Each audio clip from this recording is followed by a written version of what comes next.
So guys, Andrew Tate has gone ahead and done an interview with the amazing Candace Owens, which we have linked her channel down below. If you want to join the real world, we have a link in the description. All right, let's just jump right into this. Andrew Tate.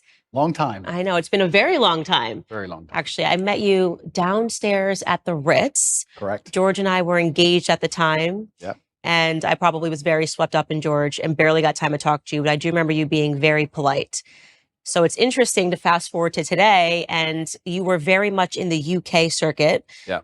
Now it seems like your celebrity is kind of really hitting the US market. They're kind of finding you for the first time, digging up a bunch of old clips, and there's a lot of pressure now on conservatives to say something really awful about you. There seems to be a pressure on everybody on all sides to say something awful about me. I kind of feel like I've been placed in a position where there's always someone attacking me new each day. But I guess I was built for it because it doesn't bother me like it should, perhaps. You seem to be doing pretty well given the circumstances. I know the truth in my heart, and I know that what I say is the truth, and I understand very well the internet and how it works. And I also think I'm perspicacious enough to understand there's certainly a degree of weaponized virtue and perhaps a degree of jealousy and perhaps a few other things that are involved in all of these attacks. I don't believe that people who sit and attack somebody for their past, especially something from so long ago, are genuinely virtuous.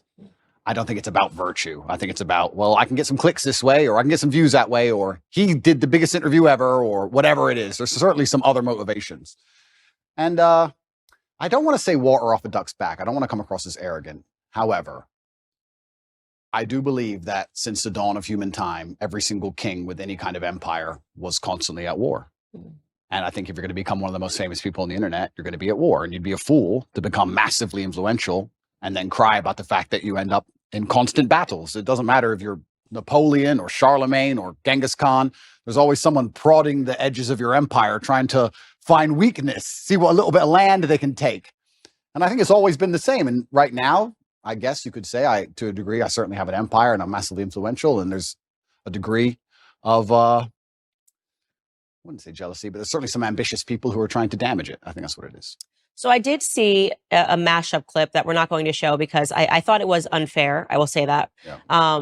Only because there was no context provided to the clips. It was just an extract of something that you said that 10 years ago. Some of them were literally 10 years ago. Yep. Didn't know what year it was from, didn't know who you were talking to, didn't know what context it was. And I've been victimized online by something like that before, where somebody takes something abstract and says, well, this is what must be what she means, until they're provided the full context of the clip. Yeah. And I also take exception to, I think, digging back 10 years. I don't know who could survive that litmus test. I'm 34 years old today. Yeah. 10 years ago, today I speak to my audience. I talk about, they call me puritanical. I talk about, not drinking. Yeah. I think the biggest change has been becoming a mother. Yeah. And it would really be unfair if we went and found Candace at 24 years old, liberal, dancing at One Oak, and said, well, look at these clips of Candace Owens. Fortunately, I had no cameras in my face 10 years ago. Yeah. You somehow did. So I think it's a bit unfair. I also think that some of the critique that is coming your way is coming from people who are well-intentioned, like they actually don't perceive, maybe perhaps, okay, this is 10 years ago, what the context is, has he changed since? So I will ask the question, and we are going to get into some of those clips. You said you're an open book. Yeah. How have you transformed? And I've seen changes just, I think, in the last 5 years. Yep. Who are you today? How have you transformed? That's a very good question. It's also very important when you talk about Candace from 10 years ago. The idea that you did something 10 years ago, which you would no longer agree with, is one thing. But the second thing, to come along to the conclusion that you now have no value to add to the world would be massively unfair, right? Everybody changes, and that's fine. I'm not the kind of person who's going to sit and apologize for his past. I believe all's well that ends well. I believe we're humans and we grow and we learn. I'd be a fool and I'd be disingenuous to sit here and pretend I was sorry for something I did in the past. And I'm not going to do that. I'm going to be very honest to everyone at home. I've talked at length for a very long time about my history and the fact I used to run a webcam business, and I don't feel guilty for that.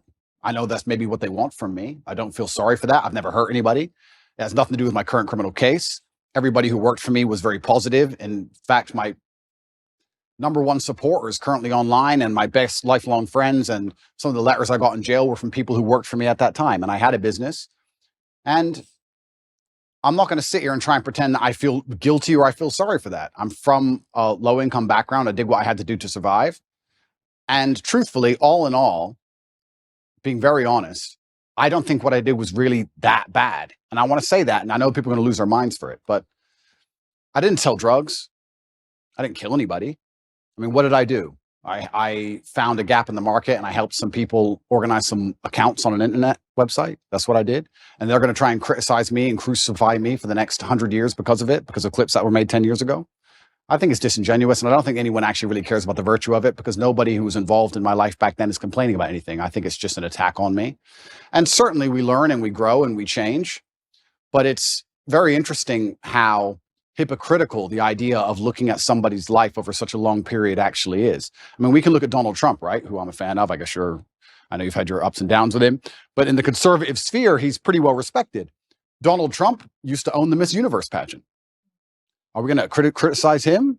Are we going to crucify him? What about the girls he had in Miss Universe who decided to go on and do Playboy magazine? Is he a bad person now? Why? Now, that's not Christian values, right? People are messy and life is messy. And nothing is completely clean. And this idea that you're going to find somebody and 10 or 11 years ago, they did something which might even be slightly distasteful, not even illegal, and you're going to crucify him forever. I just don't believe that's genuine virtue. I think it's just an attack. I do think what's happening right now is they are wrongly conflating you having run a webcam business, however long it was ago, to the criminal cases happening in Romania. And this is why I interjected in my voice when people were saying, he's not a conservative, he's not a Christian. I don't understand why Christians are giving him a platform. And I'm very sorry to interrupt. I'm very sorry to interrupt you. But yeah, I will say right now, I would never consider myself a conservative from that standpoint. Right. I'm a rational actor. I'm a reasonable person. I'm intelligent. I use my brain. And I guess that makes me align with many conservative issues overall, because the other side have lost their minds. I don't wake up and stand there as a conservative figure. I don't consider myself a conservative figure. I've just ended up aligning with them on a lot of core issues because I'm a forward-thinking, rational person.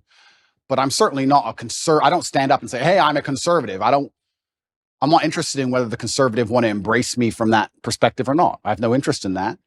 I wasn't even particularly political until my recent debacle, where I realized a lot of things about the world and how avoiding politics will not save you, unfortunately. Yeah, that's one of the things I pointed out. I said, he's never said he was conservative. Why are we? He is not identifying as a Christian.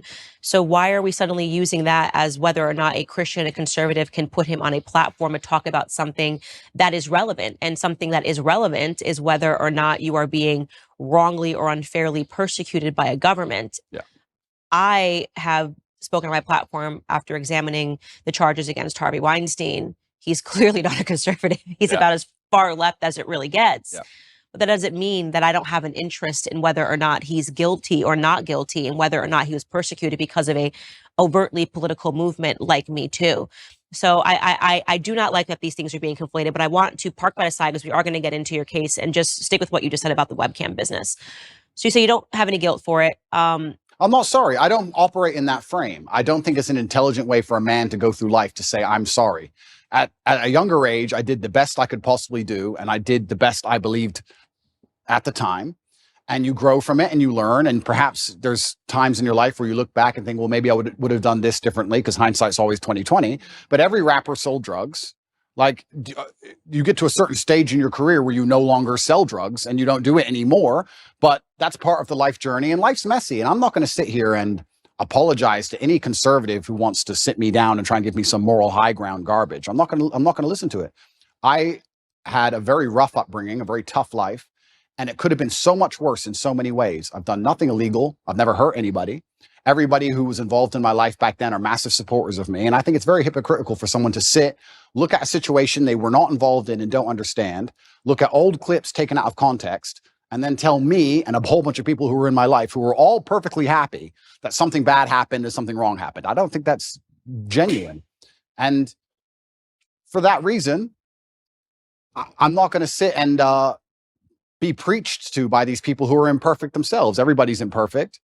And another thing that's really important, we talk about Christian values. I also think that I find it very interesting and ironic that I'm somehow the problem, and these Christians feel like they need to come and attack me now in the name of Christian values. I think Christianity has much bigger problems than Andrew Tate in some old clips. I think they have much bigger problems that are happening in their churches on a daily. I think you can go to a Christian church in a lot of America and be very disappointed in what you've seen. I don't think I'm the problem with Christianity. And yeah, it's very interesting. But there was a webcam company, and I've talked about it at length on many different podcasts. I had a business. Many girls on there were perfectly fully clothed and would paint pictures or sing and dance and laugh. I've talked about this at length. I've had nothing to do with it for 10 or 11 years, and nobody was ever hurt. And I am not sorry for it. I don't see why I should be. Okay. So the way that I read you, and you can definitely let me know if I'm wrong, obviously, because you are you, is that people that don't come from a lot, me and you, Yeah. um, obviously have different decisions that lay before us in life than people that come from everything or people that come from a very stable household, two loving parents. And this kind of gets into the dilemma. I remember years ago, Tommy Lahren had said something. She's a political commentator in the US, had said something to the effect of, well, Jay-Z used to sell crack. And he sort of laughed. And he probably did. And he did. And he sort of laughed this off. And I remember looking at that because I looked up to Jay-Z's music so much, and I looked up to him because it made it possible for me to change my circumstances. You're looking at this guy who comes from nothing. He came from the projects. He sold drugs, and then he doesn't have to sell drugs anymore. And he's now talking about ideas and talking about business. So I was able to more closely understand and go, okay, I can actually climb out of these circumstances, even though I wasn't born, with a ton of wealth and a lot of opportunities that some people were. Yeah. And I think it's very difficult for people that don't come from nothing to understand that. And they're so sure that if they were in desperate circumstances that they would still never do anything. But this is their massive mistake. And you're right, but this is their massive mistake. The reason I have such huge affinity with the youth of the world today, especially the masculine youth, is one, because a lot of them are disenfranchised, which is one conversation. But two, also the reason my reach is so global, the reason I have so many fans in Slovenia and Southside Chicago, and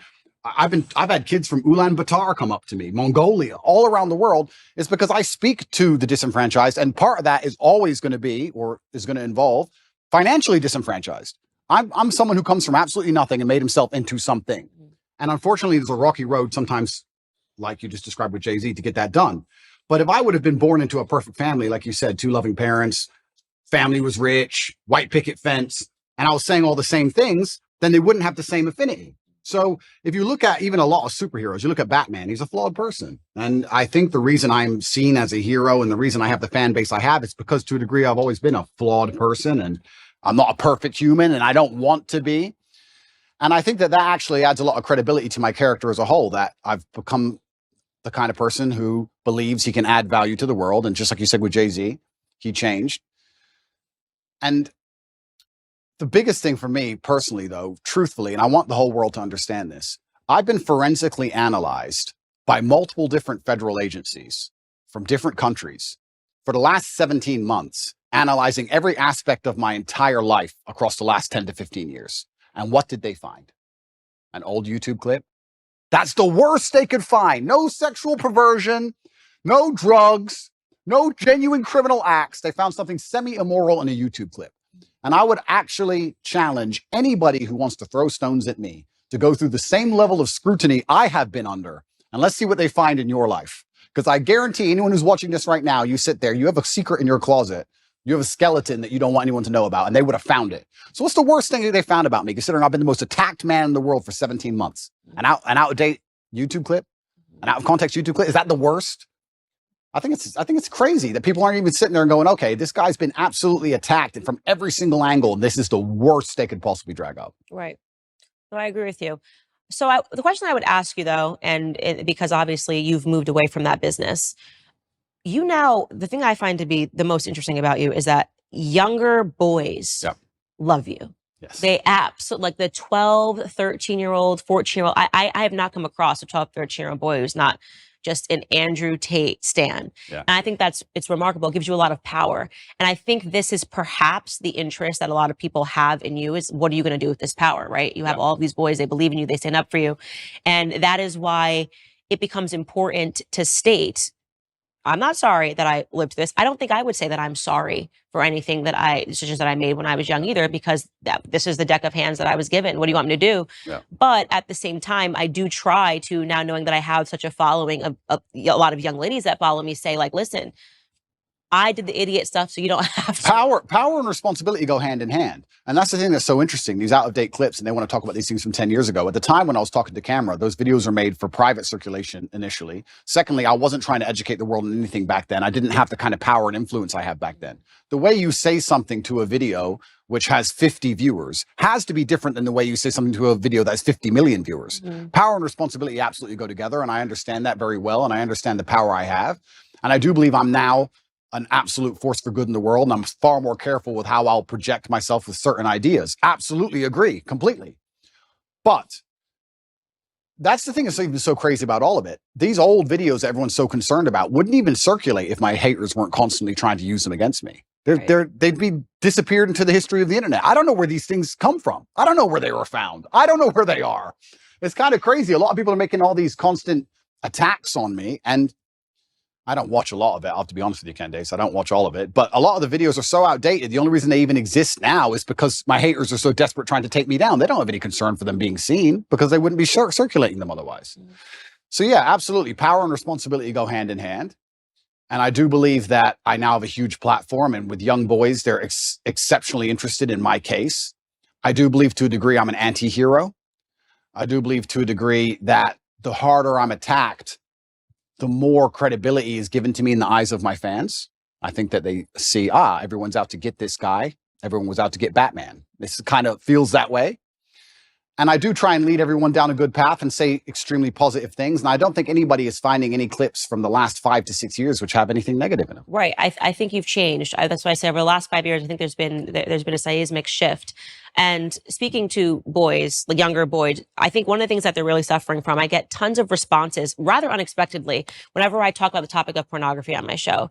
And it's one of those things that, again, if you found Candace 10 years ago and you asked me about pornography, and by the way, this was actually implanted into my head from a health school, like from health education, where they would say pornography is healthy, people should watch pornography, people should engage in pornography, it's okay if you're in a relationship for you to watch pornography. And then I had a huge wake-up call when I spoke to Tim Ballard, he runs Operation Underground, and then I realized how closely pornography is related to human sex trafficking. Real sex trafficking, not TikTok sex accounts. Trafficking. And yeah, we should talk about that because they are kind of stretching the definition of sex trafficking. In your case, I've taken a look at it. And what's remarkable to me is the amount of young men, and I would say from the ages of 18 to 35, that write in and say how much they're struggling with porn, how much they're struggling with pornography addiction, how they feel that no person is talking about the ills of pornography. Yeah. And so I just watched this clip of you this morning, sitting next to Adam, 22.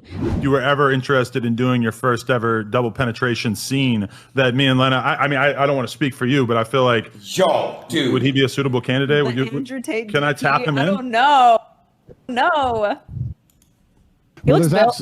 Can I fill in real quick, Andrew? You're out, Aiden. We can't put you. You're not in this conversation anymore.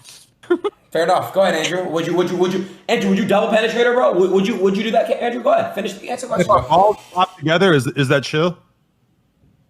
There's absolutely 0% chance of that happening.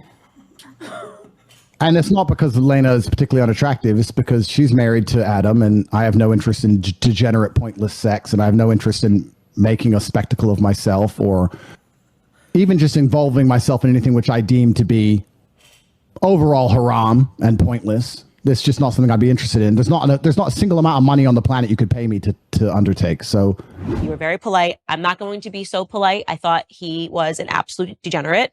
And I mean that the idea of having a woman making the vows that you make in marriage and literally offering her body as he did to you was a form of degeneracy. And you were being very nice and measured. And I think that for that moment, that was the best thing that you possibly could have done because she looked quite vulnerable. Yeah. Lena, I think is her name. Yeah. But how do you reconcile that now, right? You're in a circumstance like this. You're being polite. You did say I'm uncomfortable. You did say that I would never do this. And I think that was really important for you to say. But you're not the same person. I mean, how did you? Yeah. Even reflecting on it, it's so disgusting. He offered you his wife. It is pretty disgusting, and it's also pretty misogynistic because he didn't ask her. He offered her. I felt sorry for her, so I was very measured with my conversation with them because I felt sorry for her. I could tell she was nervous. She was swinging on the chair back and forth. She didn't want to be there. She felt extremely nervous, and I think that only a coward would berate a very nervous, very scared woman, even if she did something which I personally disagree with, even if I think Adam is personally, he doesn't align with my morals, because she was so nervous and because she was so almost afraid she looked. Mm-hmm. And I think she expected me to go at her hard. So I just felt sorry doing it. I just didn't, I couldn't find, maybe I'm getting soft in my old age, but I think she knows what I think, and I think she knows what the world thinks. And I think if I go at her too hard, it's just going to break her. And I don't really like the idea of her, you know, turning off the camera and bawling her eyes out. I think that God will teach her the lessons she needs to learn from her experience, both positive and negative. And I think that's God's job to do and not necessarily mine. But yeah, it was certainly uncomfortable, and it shows how degenerate the world is becoming. And pornography as a whole is simply just, I think it's an effect. I think it's a tool which is used to ensure that the male populace stays as docile as possible. I don't think that any of the things that are happening to the male population are accidental. I think that keeping us as docile as possible is very interesting for the people who are in charge of the world, because we're the warrior class. At the end of the day, it's going to boil down to the men who are going to stand up and actually do something about anything at some point in time. So I think they like the idea of us being docile. And I mean, how much more docile can you get than a man sitting there looking at a screen, not even want to reproduce for real because he's just staring at a screen? And I think that's just a next stage in the slave mind. And it's everywhere now. Whereas, and this is something that my husband says, he doesn't have any social media because he's like, Instagram is pornography. I open my Instagram and I've got Emily Ratajkowski's butt cheeks. Yeah. And I'm not a man, so I don't have that same biological reaction to seeing it. But I can only imagine how difficult it is for a man when you open an app and you've got Kim Kardashian offering her body to Emily Ratajkowski.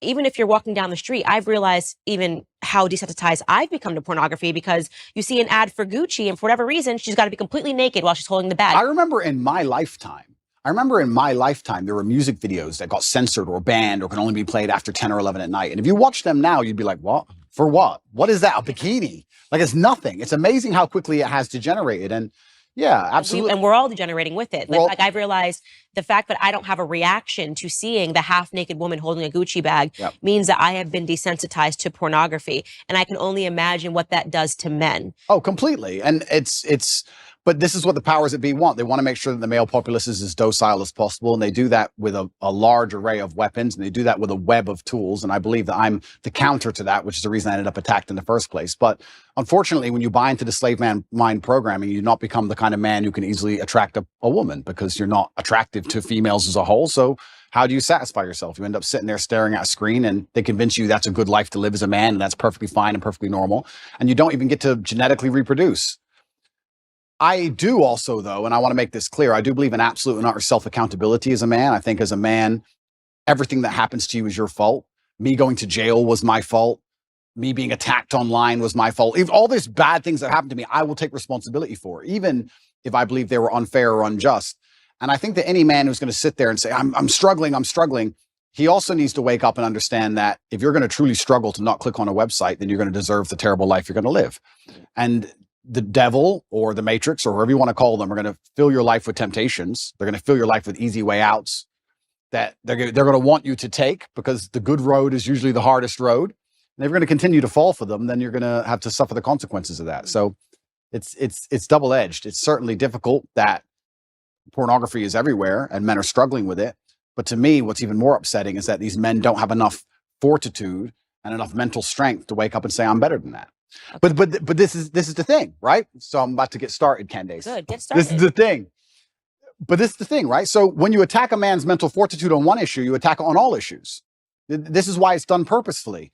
To resist a slave mind, you need to be able to resist in the first place. How can you resist a slave mind if you have no physicality, you have no willpower, no ability to mentally resist anything? Well, then what you're going to end up doing, you're going to end up eating the bugs and watching the porn and sitting in front of your computer. And that's what they want from the people. So I think that it's actually all very interconnected.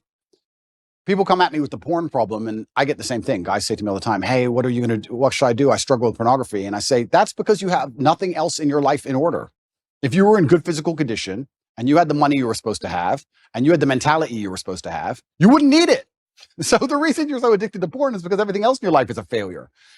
And yeah, it's certainly a complicated issue. It's a difficult one. And this is why they fear male agency so much, because when men truly wake up and decide to be the best versions of themselves, they're hard to control, because all these control mechanisms fall by the wayside. They don't want the porn anymore. They don't want the antidepressants anymore. They don't want the garbage anymore. And now you have a whole bunch of men who actually want truth and honor and respect, and they want to live for something. And then what are they going to live for? They're going to want to be brave. They're going to want to do the right thing, regardless of how dangerous it may be for their own personal circumstance. And that sounds like a difficult population to enslave. And that's what's scary. So how do you reconcile, first off, how long ago was your webcam business? Yeah, so I stopped having any involvement with it. I think 8 to 9 years ago, I stopped. It was a long time ago. It was at the early stages of the internet. And I'll explain it one more time for people. I've explained it already at length, but I'll explain it from the beginning. I had a company. I was fighting at the time. And on a side note, I actually want to make this clear. We talk about things people have done in the past for money. I beat people up for money. I hurt people for money. I don't often tell people this, and I think it's the first interview I've mentioned it in. There's a person who can never walk the same again because he fought me. I've had 87 professional fights, and I did my best to kill people. You're going to sit here and talk about what I did for money. I literally hurt people for money. And so I'm not a perfect person. I'm not sorry for my kickboxing career or my cage fights. I'm not sorry for any of it. I had bare knuckle fights. I'm not sorry for any of them, right? I was a person who had to pay the bills. I lived the life I lived. I used the tools I had. And I ended up opening a webcam company where girls would sit on a laptop and they would talk to guys on the internet for money. That's what they would do. The girls would sit there fully clothed or a bikini. Some of them would paint pictures. Some of them would sing songs. It's very similar to Twitch is now. Twitch is almost more sexual than the sexual websites were back then. I helped the girls set up accounts. We worked together. I helped them become as popular as possible. And everybody made money and everybody was happy. And nobody is complaining about it. Nobody's upset about it. None of the girls who worked for me are upset about it. The government aren't after me for it. It's perfectly legal. Nothing's wrong with it. There's just a whole bunch of people who now think that they can take the moral high ground against me because I previously ran this company. And I think I can anticipate the question you're going to ask. How do I reconcile with the fact that I used to produce pornography or degree pornographic content? Now men are writing to you like, how do I? And now men are trying to escape it. Yeah. That's a really good question. There's a few different ways I can answer that question. I think the first way I'll answer it is if you own a liquor store and an alcoholic comes in and you refuse to sell him alcohol, does he stop being an alcoholic? No. He just goes and buys from someone else. So that's the cop-out answer. The cop-out is, well, these people who are addicted are always going to be addicted regardless of whether I did it or not. So that's the cop-out answer. But the second answer I can give, which I think is more detailed and probably more nuanced, is one, I intimately understand the relationship between men and these websites. I've had and seen men give away their life savings to girls they've never met. I've watched and I've seen it. And I actually think a lot of the insights I give, a lot of the things I tell the world about the male mental health crisis, about men being so constantly lonely, about how important it is to build yourself into a high value man, about how money alone is not enough. I explain all these things. A lot of these are lessons from the webcam days. I saw dudes who had a whole bunch of money, no other attributes, and they ended up on these websites spending hundreds of thousands of dollars because they didn't have anything else. So I think I learned a lot of important life lessons, and I do my best to try and pass them on to people. But I guess also, and this is the final answer I want to give about this whole subject, is that I do think I can take the question you're asking and reverse engineer it and use it against the people who are trying to attack me for it. My answer to it would be, how do you sit and want to criticize me for being involved in the production of pornography 10 or 11 years ago if you're involved in the consumption of it? Because you're creating a market for it. So anybody who wants to sit and say that I did things wrong, that's fine. You're allowed to throw stones. But if you're in a glass house, if you have ever signed up to an OnlyFans account, if you have Instagram, if you're following these models on Instagram who you don't know, who are showing their tits and ass all day, if you've watched porn, if you fancy or think some beautiful woman on a movie, if you're going to live in lust yourself and you're funding this entire industry, you're downstream, you're at the bottom of it. How can you then take the moral high ground on the person who's producing it? That doesn't make sense to me. So if you've totally abstained from pornography your entire life and you've never looked at it ever, and you've never been involved with it ever, and you're a perfect person and you want to come along and say what I did was wrong, that's fine. But I don't think most people who are complaining can even say that. I don't think they can. And I will once again state this, and I state this as a matter of almost fact. The level of investigation I've gone under, the level of forensic investigation my life has been submitted to, most people don't understand. Most people have never been through what I've been through. They've not had their entire life forensically analyzed, every word they've ever said, everyone they've ever spoken to, every WhatsApp chat, everything, head to toe by federal agencies for the last 10 years. And the most they come up with is that I ran a webcam company, which I've already admitted to. That's it. Take these people who criticize me and see how many porn websites they've been on. Get their laptops, see the they've Googled, see who they've spoken to. Like, it's all massively hypocritical. I do understand that some people would hear that and go, oh, you know, he's a bad person, etc. I don't think I was a bad person. I never hurt anybody. I think I could have done much worse things. I know many people from my circumstances who did many things worse than what I did. And all in all, I'm not going to sit and pretend I'm sorry for something I'm not sorry for. And I just want to make it clear to the world that, like you said, people come from different backgrounds and people grow and people change, etc. But I also look at the world in a different way. I think that we're all constantly doing our best I think I'm doing the best I can right now. When I'm 55, I might watch this interview and think I'm an idiot, right? And I think we're all constantly doing our best. And I did the best I could do at the time. And I don't think it makes sense for me to hate past me for doing his best. I just don't think that's a very constructive mindset. Yeah, I think it's really important for conservatives, people that identify and say, I'm a conservative, to recognize that the people, it's not people that are perfect that are bringing people over to our side. I was not brought over to conservative principles by people preaching at me and telling me how perfect their lives were. It was actually people that were much more broken that led me here. Which is fascinating. I got interested in business because of Jay-Z. Yeah. I criticize him all the time now about things that he does. But you're not. I got interested, in Kanye West, him doing a Christian album and things of that nature. You need people that are flawed. You need people that are real. This is the thing. I'm not particularly political. I didn't consider myself particularly political, but it looks like I'm kind of ending up there. And like I said, I'm a realist, which puts me on the conservative side, and I'm not stupid. And I understand very well about the world and propaganda and what they're trying to do to us. So you end up being a conservative by default. But you're a real person if you have flaws. If you want to sit and tell a disadvantaged youth growing up in the south side of Chicago how he's supposed to live his life from your perfectly manicured garden and your white picket fence, you're not going to get through to that person. They don't care what you have to say. It actually becomes a bit of a turnoff. Absolutely. It's like those are things about me that I don't think will ever change, which is why I get your following. I get what people like about you. It's why you say the disenfranchised follow you. And I think it's important for people to understand that. Like, there was no way, and I still have no respect for her at all, but it's why I snapped so hard at the Meghan McCains. I'm like, who the hell are you? What have you done in your life that you think I'm going to take advice? What, you've just been someone's daughter, right? What have you worked for? Absolutely. What have you survived? Tell me something that you lived through in your life that was a struggle. You can't. Yeah. Because your life has been perfect. And so I think it's so foolish to think that I'm going to take a lesson, that I'm more likely to take a lesson from a Meghan McCain, who I don't even think is a conservative. I think she's just a rich girl and got rich in way worse ways than you got rich. What was daddy doing overseas? Yeah. And that's a really amazing point, because we can also look at that, right? Conservatives will sit here and attack me. There are people who are making millions from blowing children to pieces. Yeah. Like, let's get the world in perspective here for a second. But it's cleaners. They didn't get their hands dirty. Of course. Yeah, I totally agree with you. And that's why I am never the first to bark when someone is suddenly assessing someone's entire life. I'm like, look at you are literally built on the backs of dead Iranian children. Absolutely. And I'm standing up here also, and I want to make this very clear. Like, I've not tried to avoid this judicial process. I've not tried to run away from anything. I'm standing here saying, if I've committed a crime, put me in jail. And if I haven't committed a crime, what can you say I've done? You could argue it was slightly immoral, perhaps. But I also, to a degree, maybe I'm a libertarian. I think if 20 people or 30 people get in a room and they all agree to do something and it makes them happy, then they should be allowed to do it. If nobody's hurt, nobody's upset by it, then they should do it. And perhaps that does make you a libertarian. If 30 full-grown men decide to go into a room and be gay, and they want to be gay, then they should be allowed to go be gay. You're 30 men. You're not hurting anybody. It's what you want to do. If you want to wear red T-shirts, wear red T-shirts. If me and my brother had 30 people, we all got together and everyone made money and everyone was happy, who's others to come along and criticize and say people are victims, people are upset, this is wrong, this is bad, etc. So, yeah, you're completely right. It's amazing how people throw stones and how imperfect everybody is, truly.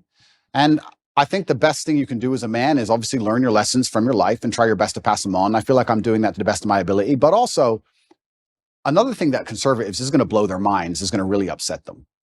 What they don't understand about, especially the strength of my message, is that to especially the young boys of the world, I'm cool. I'm cool. And I know they think that doesn't matter, but if you want to sit behind a desk and go, the Republican Bill 304, you're a dork. So no one gives a shit, right? You're a nerd.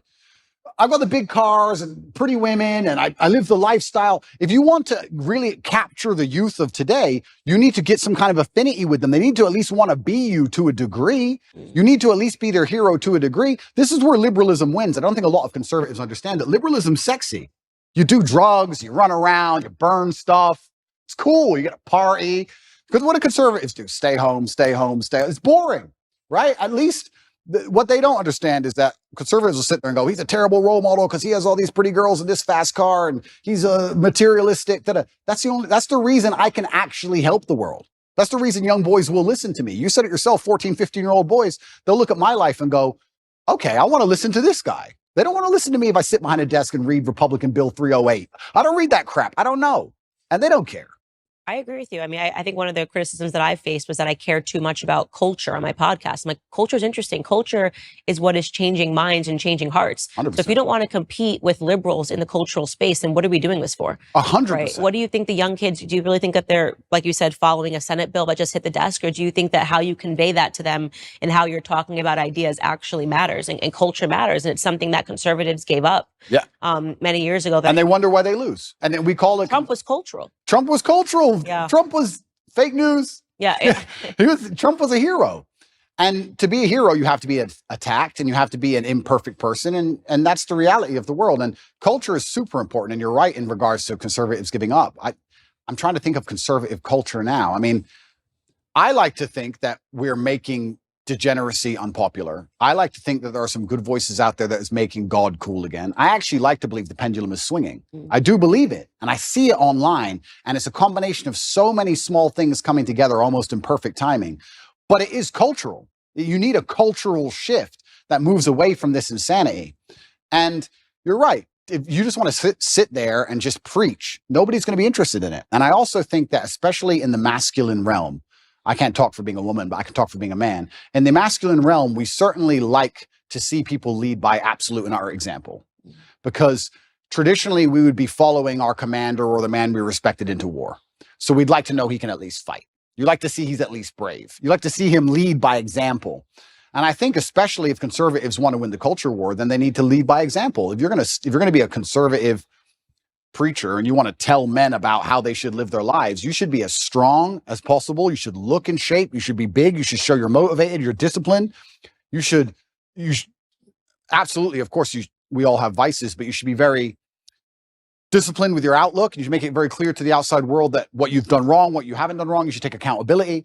I think you need to lead by example. I don't think you can preach to men. I don't think you can preach to young boys. I think that's the reason why they don't do so well in school in general. I don't think that's the reason why they're disenfranchised. I think you need to just lead by example and let them follow. And I feel like I'm kind of doing that by just standing up and saying, no, this is who I am and I'm unapologetic for it. And this is what I've done. And this is what I intend on doing. And I'm going to try and save the world. So I want to shift gears here and talk about your dad, 'cause I'm quite fascinated by your dad. He passed recently. Yeah. How many years ago? 9 years. 9 years ago. Yeah.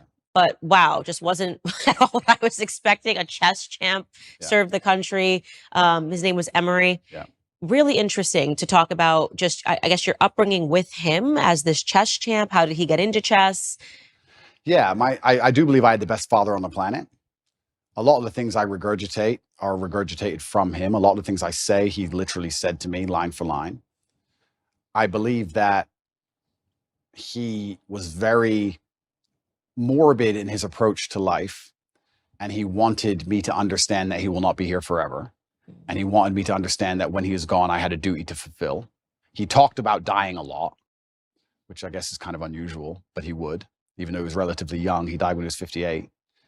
But he was a chess professional. He was a professional chess player. He was one of the best chess players in the world. And what's most interesting about him is he almost predicted the future absolutely and utterly perfectly. He was talking about the Ukraine-Russia war back in 2013, and he was talking about how the gay people can't have children, so they're going to come for your children. Trust me, that's what they're going to do. The children are next. Like, he'd say all these things back like 10 or 11 years ago, and I'd be like, all right, Dad, you're a bit crazy. Calm down. But I guess when you're a chess player, you see the future. And he raised me with absolute accountability, and he certainly raised me and Tristan to be. He understood what the world expects of men, and he raised us to be strong. And even when we were in jail, my mother would call, I'd speak to her on the phone, and she'd say, how are you doing? And I'd say, oh, don't worry. And she would say, yeah, Dad raised you for this. Like, we were always raised to be warriors. So I don't think I could have possibly ever had a better father. I'm going to miss him forever. And I think the best thing I can do is be the best version of myself to give honor and respect to him. And I think that's the best thing. Where did he pick up chess? It's quite unusual. He's American. He was American. Yeah. Black American. Yeah. I don't know too many Black American chess players, full stop. Yeah. Where did he pick up chess? He taught himself.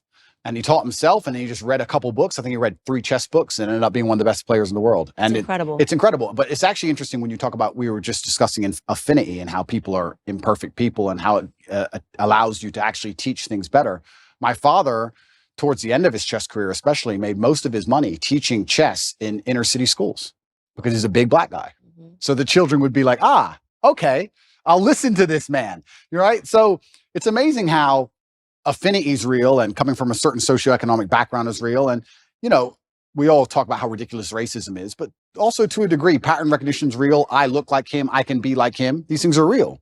So yeah, he did fantastically well in terms of teaching, especially disadvantaged children.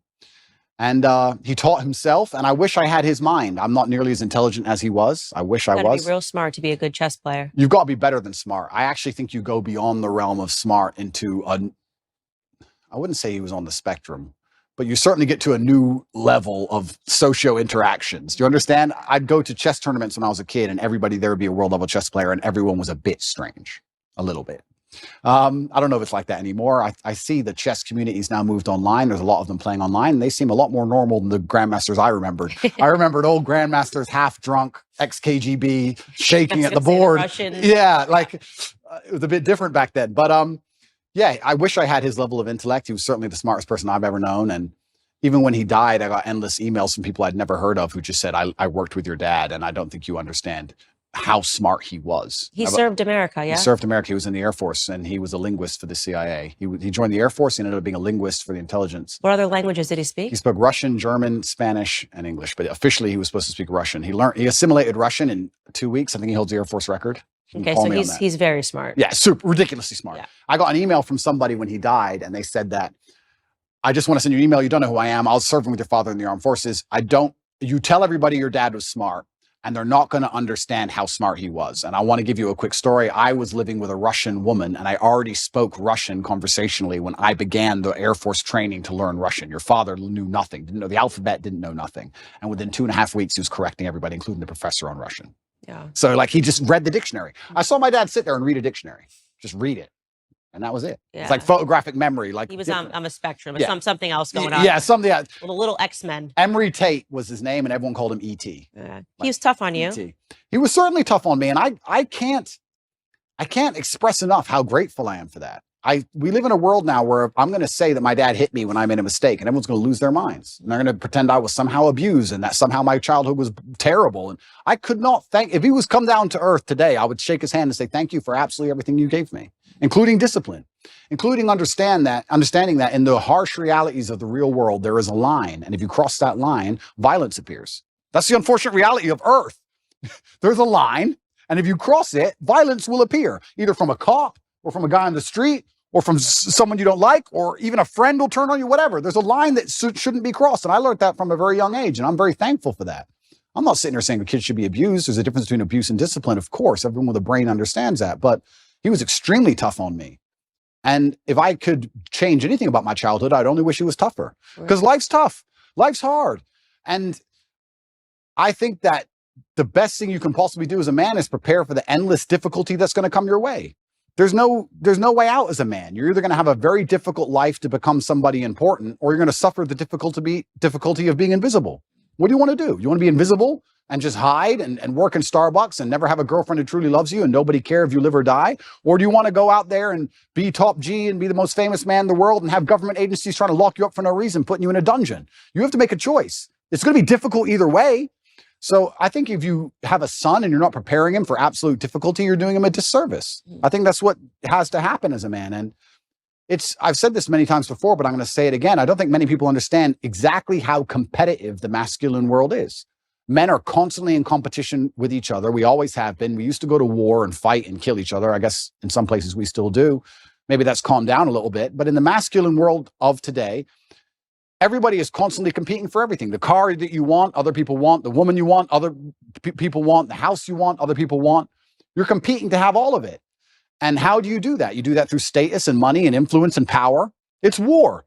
I don't think many women realize that when two men even meet each other for the first time, it's like an unspoken, maybe tiny bit at the back of the mind. There's a tiny analysis of, could I fight this man? Yes. That's real. It's super real. You go up and say, hello. He's more than a one-punch issue. It's it. Oh, he's one punch. He's one punch. He's 3 or 4. That's the reality of the masculine world, because we've evolved, if you believe in evolution, but my views are mixed, but we've evolved to be in this position where we're constantly analyzing possible threats and we're constantly analyzing people who perhaps are on our team or snakes, etc. And I think that not many people understand exactly how brutally competitive the masculine world is. And I think the worst thing you can do for a son is just to raise him in a bubble. My dad, I'll say it here, people lose their minds. My dad used to just randomly push me over. I'd be like 3. You just not hard, but just get up, boy. Okay. And mom would be like, why are you doing that, son? He's like, you get pushed over. That's life. My mom hated that she did that to me. But yeah, I can give him nothing but praise. I'm really so thankful I had the upbringing I had. Do you think he's proud of you? I'm certain he's proud of me. And it's amazing how much strength I can get from that. It's amazing how much strength you can get from knowing that your ancestors are looking down on you and you're doing your absolute best. I also believe that God can be proud of you when you do your absolute best. And I don't think many people genuinely do their best in the world anymore. When I say do your best, people sit and go, oh yeah, okay. No, when's the last time you actually did your best? Like, I don't train to run marathons, but I know if I gave my best, I could run a marathon right now, first try. If I gave my best, life depending on it. When's the last time people have genuinely given their best to anything? There are people going through the world and going through life today that don't give their best or 100% effort to anything ever. They can't even remember the last time they tried. So when I'm sitting in a dungeon, I'm sitting in a Romanian jail cell, I understand that it is a chance that God has given me and my ancestors are watching for me to do my absolute best and to show to them that I am the man I say I am.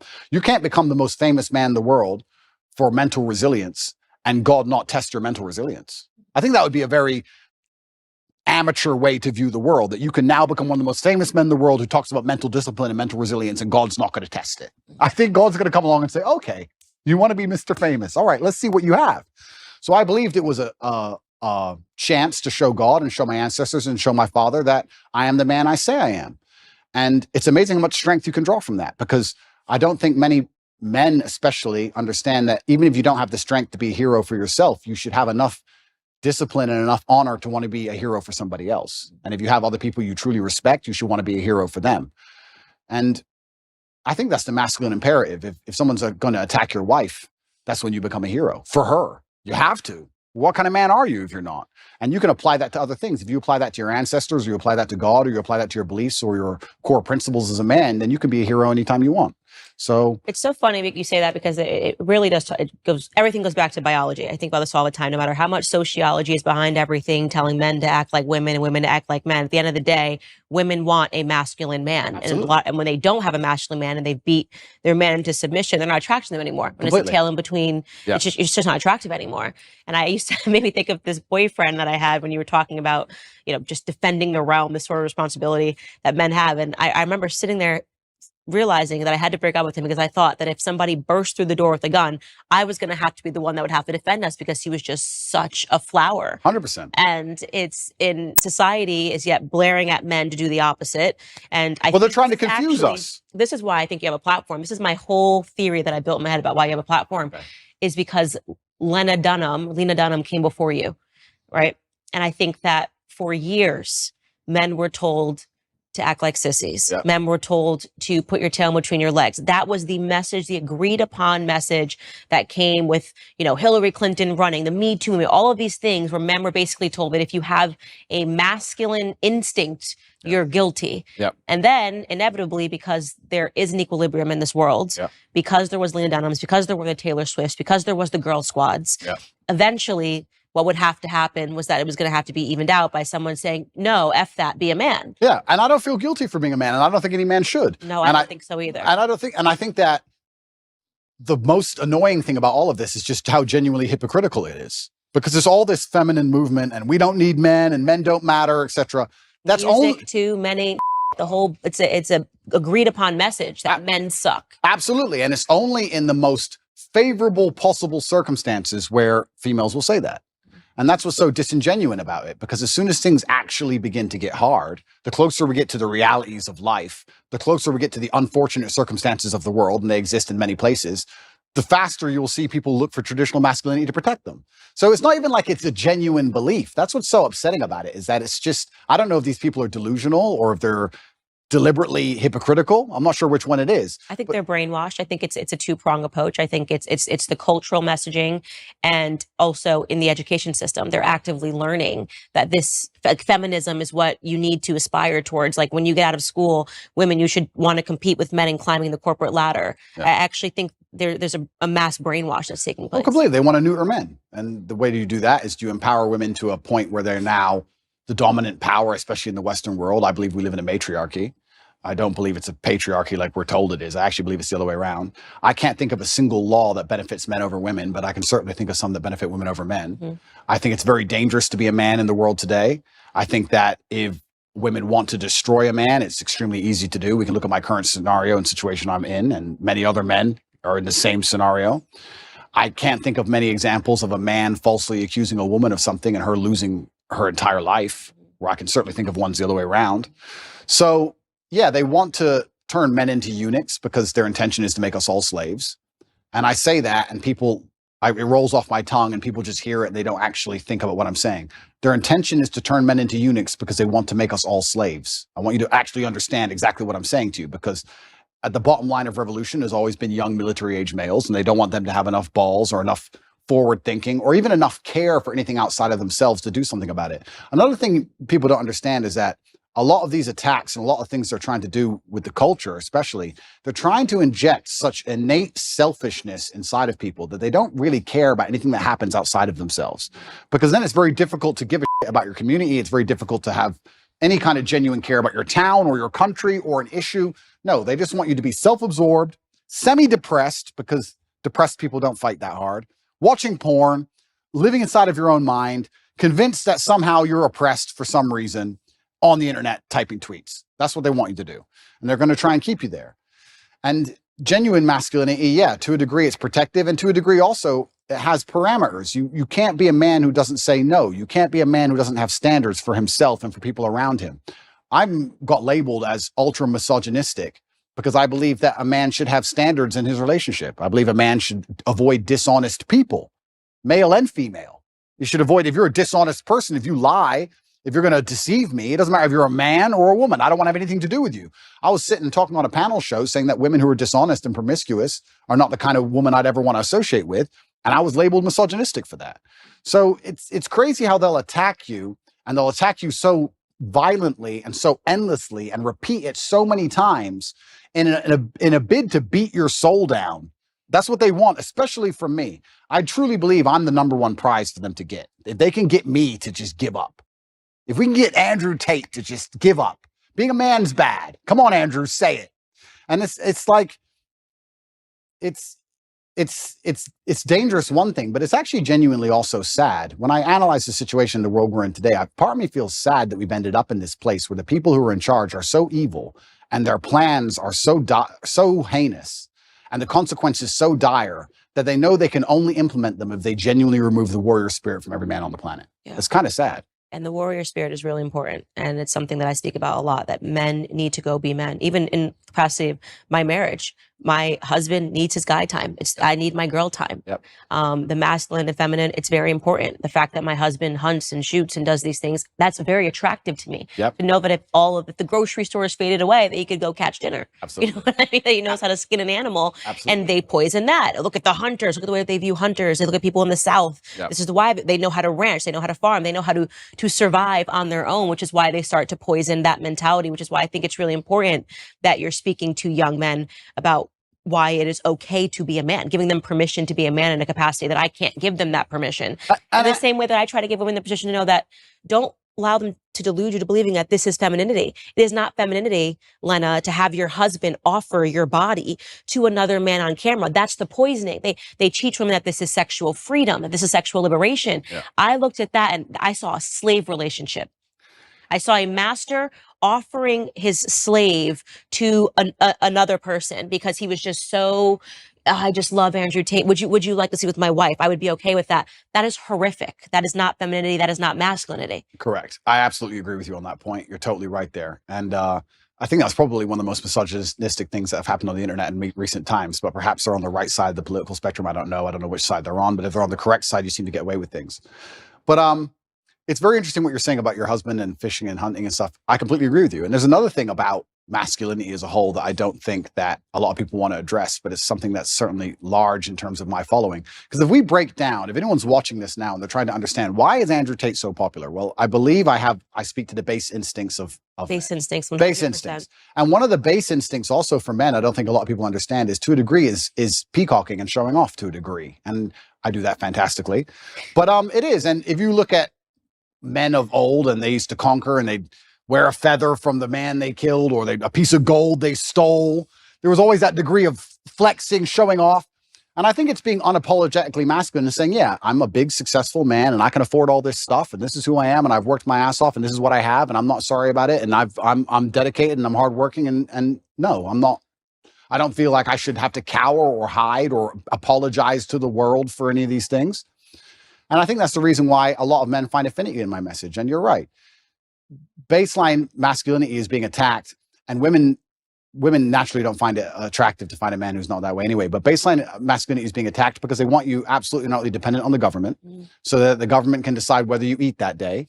And I don't want to be a pessimist, but I still think in many ways, almost with technological advances, it's going to be very difficult to resist. I think it's actually scary. I don't know how the world's going to be in 100 years from now, but I don't know if there's going to be much freedom left. I don't know about you, but when I look at the things they're doing with CBDCs and electric cars and the way the currency is going to change, it's going to be very difficult to resist without literally starving to death. So I don't know what's going to come. So learn to farm. Learn to farm. Hunt, that's learn right. To shoot. Don't let them convince you that's somehow racist and sexist and backwards and veganism. Like, you better learn to do all of those things. Because we need men now more than ever, right? Yeah. And also I do believe, and this is going to get me called misogynistic, but I'm going to say it anyway, I do believe we need masculinity, especially in the households, because I believe that women are more emotionally led and men are more logically led. It's true. And I think that the propaganda machine and the news machine primarily uses emotional arguments as opposed to logical arguments. And women fall for the emotional arguments. So if you have a woman who's in charge of the household and her man can't resist her commands, and they put on the news, be afraid, COVID's going to kill everybody. She gets afraid. Now you have a whole household of people with masks on, 8 vaccines, and down the insanity hole. Whereas a man with logic would sit there and do exactly what I did and say, look, all right, let's calm down for 2 minutes. Let's just wait, because the news lies. So let's just wait till Wednesday before we start taking injections. Let's chill. So I think also masculinity is needed, because what they're going to do when they try and make us all slaves, they're going to use emotional arguments. And they're going to come along with, I was talking about COVID with someone the other day, and we were saying how insane it all was. And I said, imagine how insane something like COVID will be once the police force are robotic. Imagine once it's all AI, no mask, done. Like, at least in certain countries, and I know because I traveled the entire world doing COVID, I'll say here publicly on the internet, I broke every single COVID rule. I broke every single lockdown restriction. I broke all of them. Every single one. Never listened to any of them. I broke more. It's a competition. Yeah, so if it's a competition, I broke more. You sure? And from day one, I was like, absolutely not. I didn't even let people that were wearing masks into my house. I was like, my baby will not look up and see somebody wearing a mask in his crib. That's scary. Yeah. Looking like Bane looks over his crib. Like, that's just not happening. Amazing. But yeah, I mean, me and my brother, we moved to Sweden. We resist the COVID thing from the absolute beginning. We tried our best because Sweden was completely wide open. Absolute insanity.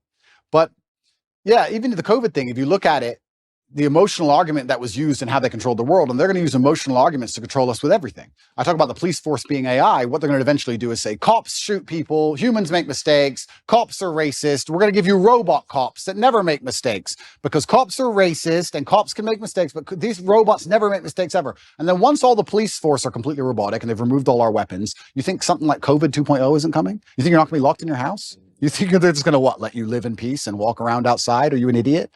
And they're going to do all of this with emotional arguments. They're not That's why they want a matriarchy. Absolutely, because with a matriarchy, you can affect it with emotionality. You can sit there and say, the planet is dying. Don't you care about the trees? Give us all your money. And people will sit there and go, oh, yeah, I do feel bad about the planet. Okay, it's just an extra 18% tax. And they can fall for it. So emotional arguments are how you get your way with anything. If you give me somebody, if you put somebody in front of me, I can convince with an emotional argument. I can convince them almost anything. Almost anything. Logic is much harder to do. So we need masculinity even in the household. And I'm just talking about baseline masculinity of just the logic and the rock solid self-assurance to sit there and say, no, I'm in charge of this house. Let's all just calm down. Well, let's not get emotionally led by this news channel. And let's be very smart about what we do and how we react to things.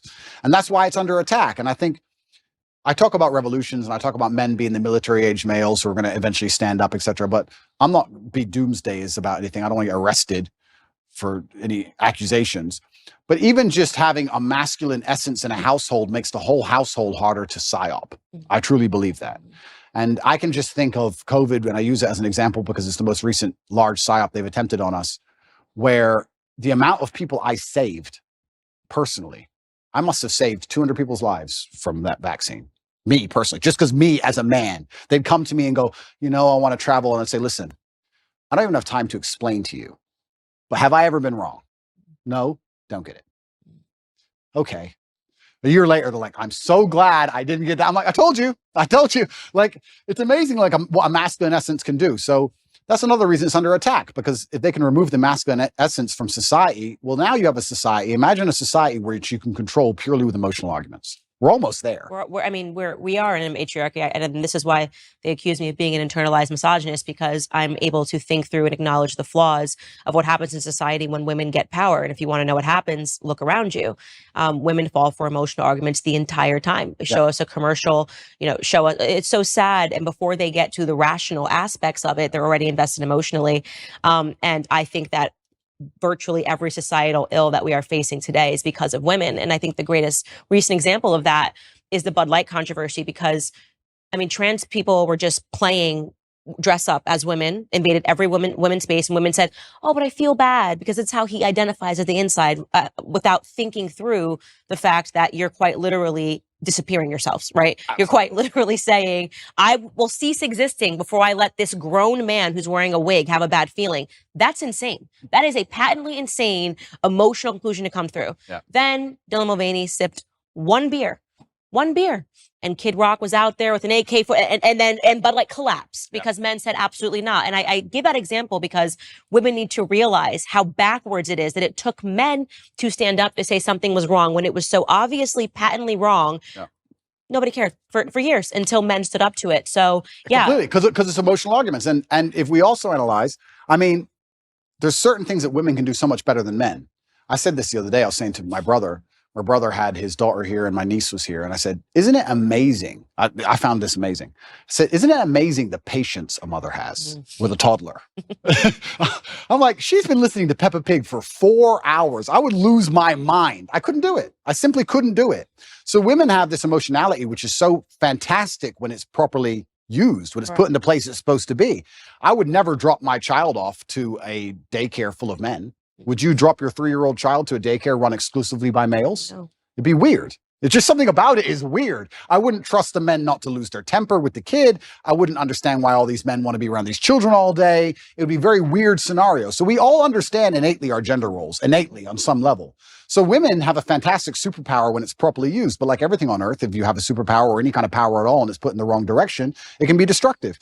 Water, if it's going through a dam, can power a city. If it's not going through a dam, it's a flood. So we have all this emotionality put in the wrong direction, and now they're in positions of power or whatever, or they're controlling the culture, or they're controlling how households are run, and they can fall for these emotional traps, these very simple, basic emotional traps. It's for grandma.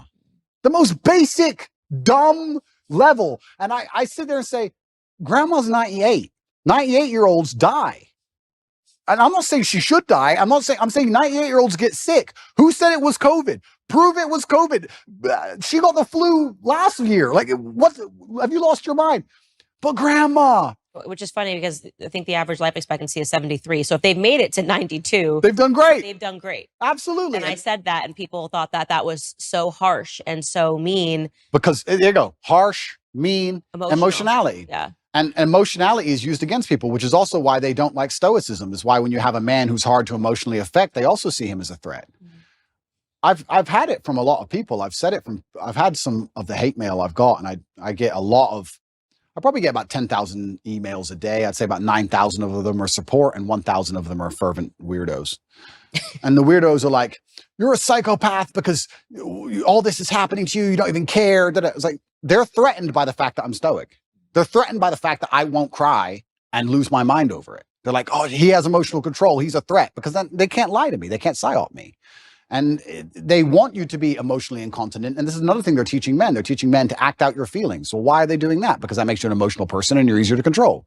They don't care that that damages society by extension. Because when you tell men to act out their feelings, that's why you get school shooters. That's why you get rapists. That's why you get murderers. Why does somebody murder someone? Because he's mad. He's acting out his feelings. He's not a very stoic person if he goes, I hate you, bang. Right? So they're teaching all this emotional incontinence in men, trying to pretend they care about society. It's destroying society in real time. They have no interest in actually preserving anything that's important about masculinity. And the only reason they're doing it is because that allows them to use emotional arguments. Now they can sit and say, okay, these men act out how they feel. So let's make them angry and they might riot. And let's make them riot on this street. Let's leave some bricks on this street. You understand what I'm saying? It's all absolutely utterly done on purpose. And it's kind of amazing to me that nobody sits there and understands the best way you can rebel against the slave mind and resist the matrix is just be the kind of person who uses logic, is stoic, is emotionally controlled, is physically strong because a strong body is a strong mind, who refuses to be told or labeled as something. You can't label me as a depressed person. You can't label me as some kind of disease or some kind of personality disorder. You can't label me a color. I'm Andrew Tate. This is who I am.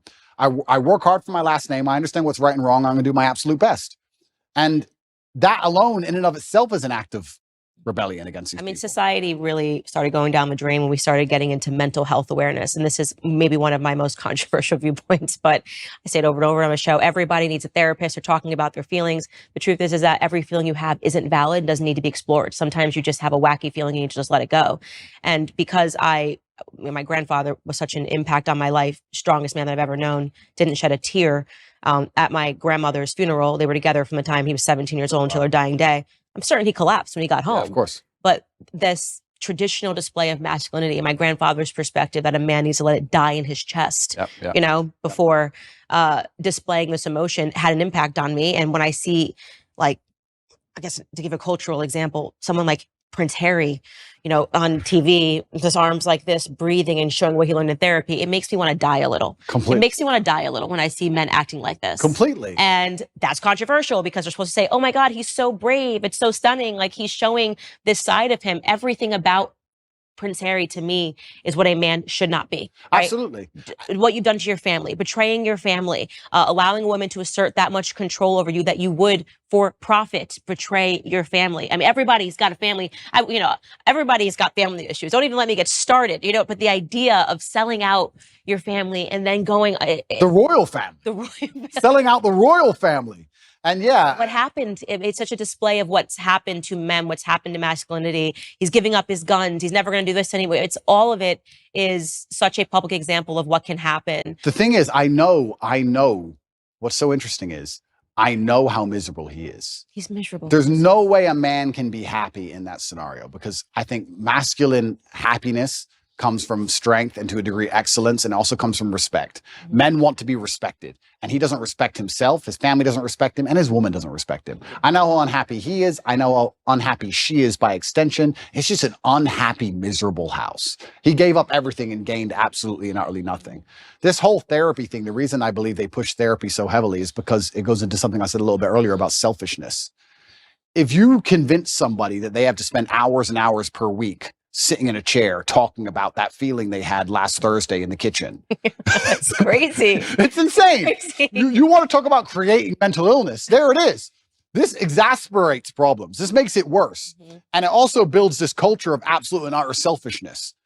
Excuse me, they're trying to put you in jail for the rest of your life effectively because they're going to enslave you and they're going to control all the money and they're going to make you get injections you don't need. Yeah, but I'm sad. I got therapy. I'll talk about it later. Yeah. That's all they want. They just want you to be so obsessed with how you feel in your own mind that you can't even look outside of yourself and care about anything. Right. It's part of the propaganda machine. It's part of the mechanism to turn us all into docile farm animals. I said this to somebody the other day. They were talking about how they feel. And I said, who cares how you feel? And he goes, well, what do you mean? Well, I don't care. You're telling me I know you and I don't care. So all the people who don't know you don't care. The woman you want doesn't care. You can't go up to a chick at a bar and say, you know what? Usually I'm really charming. Today I'm a bit sad. Can you give me a pass? Can you let me off? She'll be like, go away, weirdo. The chick you want doesn't care. The job you're supposed to perform at doesn't care. If the man who wants to mug you decides to pull a machete, he doesn't care. You can't say, bro, I'm not in the mood for a fight today. Tomorrow, please. Nobody cares. So why do you care? All the people out here in the world don't care, but you're going to sit there and you're going to carry me, the only person in the world who cares. You're going to walk around telling everybody, trying to find somebody who gives a good luck, because what's going to happen is you're going to walk around feeling sorry for yourself, trying to find somebody who cares. You might find somebody who pretends to care long enough for you to get a little bit of dopamine, but all in all, you're wasting time in a hyper-competitive world where people like me who perform regardless of how they feel are just going to perpetually bury you. And then you're going to sit there and wake up and go, why am I a loser? Well, because when Andrew was sad, he continued to perform. When Andrew was in jail, his business didn't fall apart. He was doing push-ups every day. His body didn't fall apart. Nothing about his life degraded when he was in a jail cell surrounded by cockroaches. You're in a plushy bed at home, crying about what? And you expect the male world's hyper-competitive. So you're not allowed almost as a man to put that much importance on how you feel. You don't have time to care about it because you have too much to do. This is what I find so remarkable. If I feel sad, I don't think, how do I stop myself? I need to not feel sad. I just go to work. I got stuff to do. I'm a man. I have things to do every single day. This whole therapy garbage. I can't think of a way faster to ruin your mindset and destroy your ability to resist the perils of life than going to therapy. And the overdiagnoses of everything. It's like, you have this, you have that. And then people take that as an excuse to not ever have to get better. Oh, absolutely. You know, now I can be permanent because I realize that I've got this. I went to the doctor and the doctor says that I have this. And so that's the reason why I don't respond. I've got ADHD. I think now it's like 1 in 2 people has ADHD. And that's why I'm not able to focus and do my homework or complete a task or keep going to the gym every single day. I hate it. It's the self-fulfilling prophecy. It's a self-fulfilling prophecy.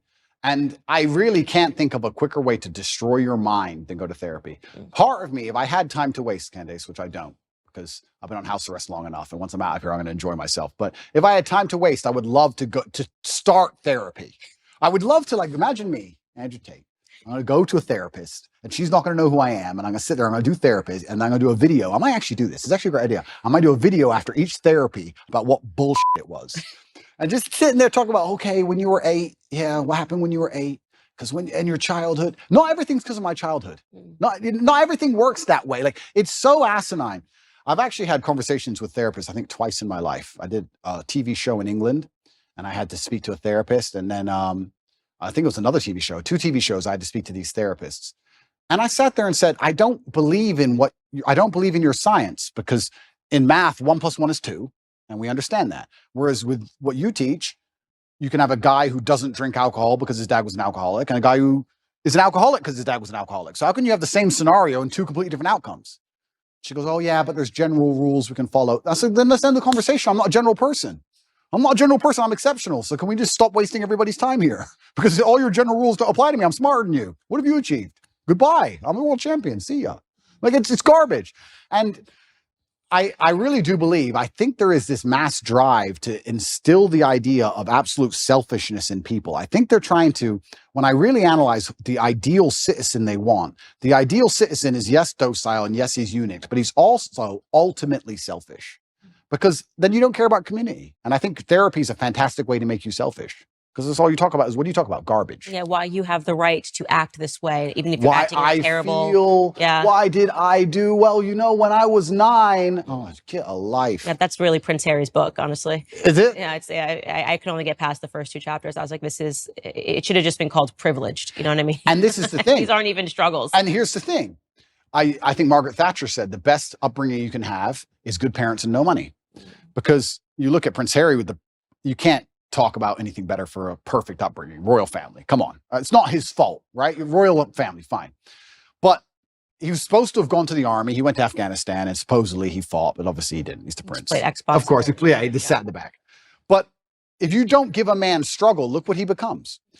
Tell me the kind of man, if I were to say to you, imagine a man who's never struggled in his life. Physically, mentally, everything's gone perfect for him. He's born in the royal family, everything's been perfect for him his whole life. Is that the kind of man anybody respects? Is that the kind of man anyone wants to be? And struggle is subjective, right? So Prince Harry dealing with his current problems of his wife nagging, to him, that's full mental breakdown, right? My problems are obviously much larger, but struggle is subjective. To us, they're almost on the same level. But if you were to compare them side by side, they're absolutely nothing. So as a man, you have to build resilience, and you build resilience through going through something and building a tolerance to it. And this guy's had such a privileged life that he's ended up a miserable, depressed, unhappy person. So this is what's actually very interesting. When men come to me or young boys come to me and talk about something bad that happened to them, I said, good. Absolutely, you're not really good. You should be glad that thing happened to you because that's the reason you're going to be the man who can resist the perils of life in the future. If bad things don't happen to you, you're going to end up like Prince Harry. You don't want to end up like that dude, do you? No one does. Yeah, exactly. So your life's going to be so easy. You're going to get to the end result and your wife's just going to wreck you. So you need to have all these bad things happen to you so you build the mental resilience. And that's another thing about masculinity and males as a whole. We're trying to take that all away from them in almost every regard. And it's kind of like, there used to be like rites of passage where a boy would become a man. That's all gone. There used to be this masculine, very healthy peer pressure to be big and strong, and that's all gone. There used to be, I mean, I don't want to use the wrong words. I don't want to get attacked for it, but men used to not pick on each other, not bully each other, but hey, you can't do push-ups, you're weak. We push each other in that way, shame each other to excellence almost. We still do it to this day in this house. Tristan's bigger than me. He's 10 kilo bigger than me, 6'4". I'm 6'3". I'm smaller. He'll bench 160, 170 kilo. I can only bench like 150 kilo. He'll call me a for 3 hours. Like, that's just how we are. So I have to get up and try again. That's how men are. Women are too. And that's what I'm really against. Sorry to cut you off, but I'm super against this parenting structure where you don't want anybody's feelings to get hurt. I'm one of 3 sisters. We're a year and a half apart. We tried to kill each other. You know what I mean? All I would do is call my sister. No one has called her ugly or more. You know what I mean? I'm like, you're ugly, you're this, you're fat, da, da, da. That's actually good. Yep. You know, it makes you tougher. And when you see these only children who've never gone through anything, their parents told them they were perfect and wonderful. Yep. And I'm thinking, I wouldn't trade my childhood me and my sisters trying to kill each other, you know, every single day. Life's difficult. Over a t-shirt. Yeah, you know? and it doesn't matter how much money you have. Life is always going to be difficult. It doesn't matter how much you try and shelter your children, how rich you are, what family they're born into. Life is going to be difficult. And if there is no struggle in their life, they're going to find struggle, or something that shouldn't be a struggle will become a struggle for them because their life has been so sheltered. And life is hard. So if you can't avoid the difficulty, you may as well get very good at it. You may as well get good at difficulty. And it's amazing when you look at someone like Prince Harry. He's just a man who has not become very good at difficulty, and he's just completely collapsed in the face of a woman who's complaining at him. And yeah, even worse than all that, the dishonor of selling out. We were talking about how I feel a duty to my bloodline and my last name, and I have to do my father proud. He's from the British royal family. And he had no honor. He couldn't even sit and say, look, listen. He couldn't even shut up for them. Yeah, literally. He had to sell out in a book. Like, God does not smile favorably on people who make these kind of decisions. And I think that's why he's going to be unhappy for a very long time. And he's going to realize that it was never worth it. And what did he do it for? Money? You're from the royal family, my friend. You really need money that bad? Like, it's truly shameful. And I think deceit and treachery are the most heinous and most disliked personal qualities, or something you can actually witness somebody do. I think everybody hates them. And it's because anybody can fall victim to them. Anybody can fall victim to deceit or treachery because you trust that person. Everybody trusts someone, right? So if that person turns on you, you're always in trouble. So I think he thinks that he has the populace on his side. But I don't think he understands that when you out yourself as a snake, everybody intrinsically dislikes you. Even if they enjoyed watching the show. Oh, completely. They've stepped away and went, okay, because I gave the example on my show. You know, you have the Kardashian family, but the one thing about them is they're thicker than thieves. So America does like a reality show, right? Like a reality show, but the reason why they have gained popularity is because actually they always back each other up. They still remained a family unit. 100%. And when you betray that, when you betray family, I think left and right, you just kind of go, okay, maybe that was a little too much. It was fun to watch. It was fun to watch, but we don't really trust you. I don't want to be your friend. I don't want to be your friend. I don't want to be your friend. Yeah, completely. I mean, you're going to sell your own brother out? What am I to you, right? If you do that to your own brother, what am I to you? Absolutely crazy. And then he wonders why. And I also think what he probably doesn't understand, and if he's watching this, you never know, he might. Hello, Harry. If he's watching this, I don't think he even understands that even his woman views him that way. Even Megan views you that way. Even Megan looks at you and goes, I complained at you over William, and you were supposed to tell me to be quiet, and you didn't. So now I think you're a bitch. Now what? And you wonder why she's never happy. So now he's in big trouble. I don't know what he's going to do with his life, but he's in big trouble. But it's interesting where I don't see how. It's actually an interesting conversation to have about how psyops can work as a whole, because when I analyze, especially as a man, and I always talk from the masculine frame, not because I'm a misogynist, but because I'm a man. And I understand the masculine frame because I am a man. If you stray from the archetype of masculinity, if you stray from honor, courage, if you're not dutiful, if you don't believe in putting honor in your last name, if you don't want to be physically and mentally strong, if you don't believe in finding problems to solve, you don't believe in having a difficult life, if you stray from this because you've been psyoped to stray from it, all you end up with is misery. And it's amazing that people will see anybody who's strayed from it end up perma miserable and still fall for the psyop. I find it incredible that people don't think logically long enough to sit and say, okay, whose life do I actually want? I would never adopt the thinking of somebody whose life I didn't want.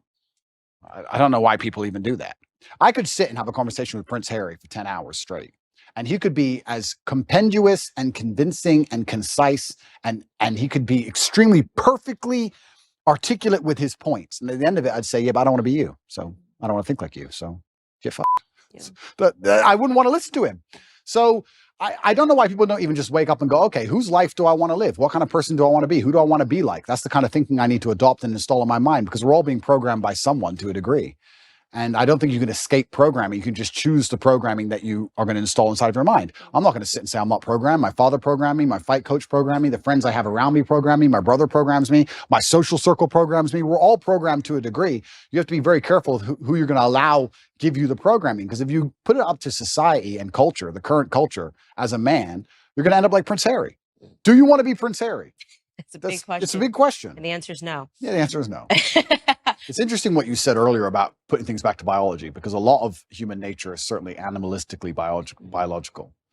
And even if we look at Harry and Meghan and how they interact in their home, I obviously don't know, but I can almost guess to the T the arguments they're having. I can imagine him saying, I gave up my family for you. This is what you wanted. I gave you what you wanted. Why aren't you happy? I gave you everything you liked.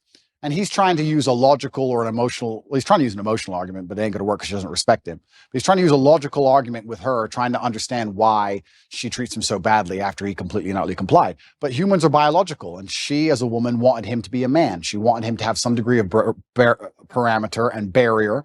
And if you don't put up any parameter or barrier as a man, what a woman's going to do is she's going to push you and push you and push you and push you. She's going to see how far she can push you.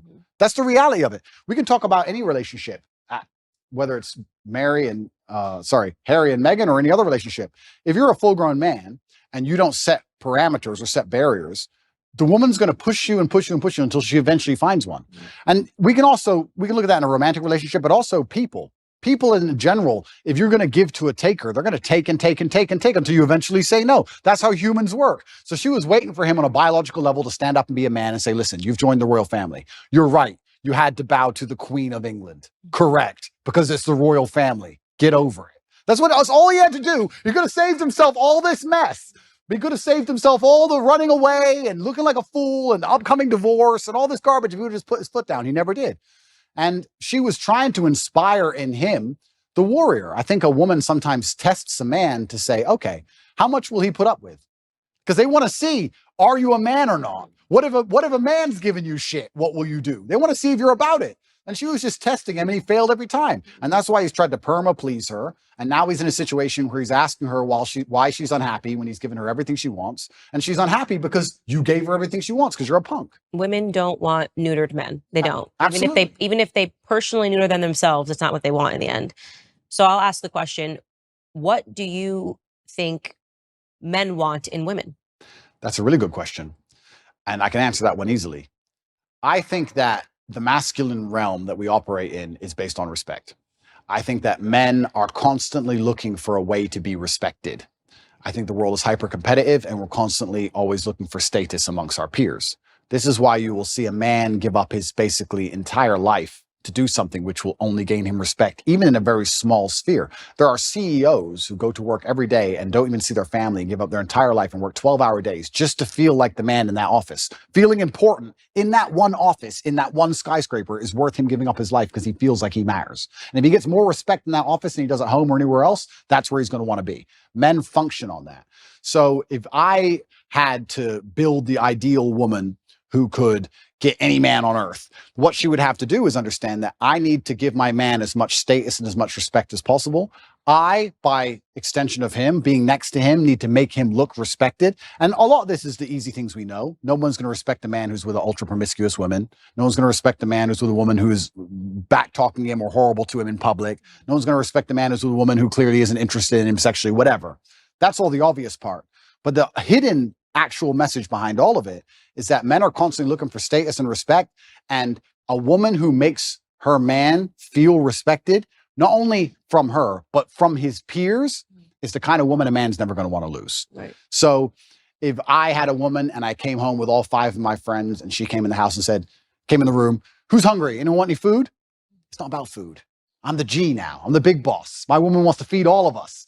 Of the guys there, most of their chicks would never do that. That's respect. That's status for me. That elevates my status. So I think as a woman, if you're watching this and you want to keep a man happy, you need to wake up and say, how can I improve the status of my man to his peers? How can I make him look more important to the world? And as long as you take that basic mental frame, you can extrapolate that out to anything. Your man's not going to feel high status and important if you've had a whole bunch of sexual partners, because you're promiscuous. So obviously that's a down. That's no. He's not going to feel high status and important if you belittle him in front of his friends or you argue with him in front of his friends. He's not going to feel high status and important if you disagree with him on small, minor issues about if he votes one way, just vote the same way. Like these small voting's not a small thing, but these things make the man look in charge. It increases his status, and that's what he's most interested in a woman. So that's what men are looking for. That's the secret for the women who are out at home. They're going, men are hard to please. No, men are actually very simple to please. Make him feel important and make him look important. That's it. So both of us come from families. My parents are divorced. Your parents were divorced. Yep. I think your parents maybe lasted a little longer than my parents. Not totally positive. What was your mother like? I don't think I've learned anything about her. Yeah. So I had a fantastic mom. She did what a mother was supposed to do.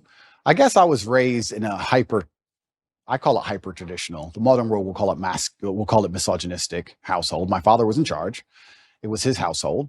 My mother was in charge of feeding us and clothing us and sending us to school, and she did a fantastic job.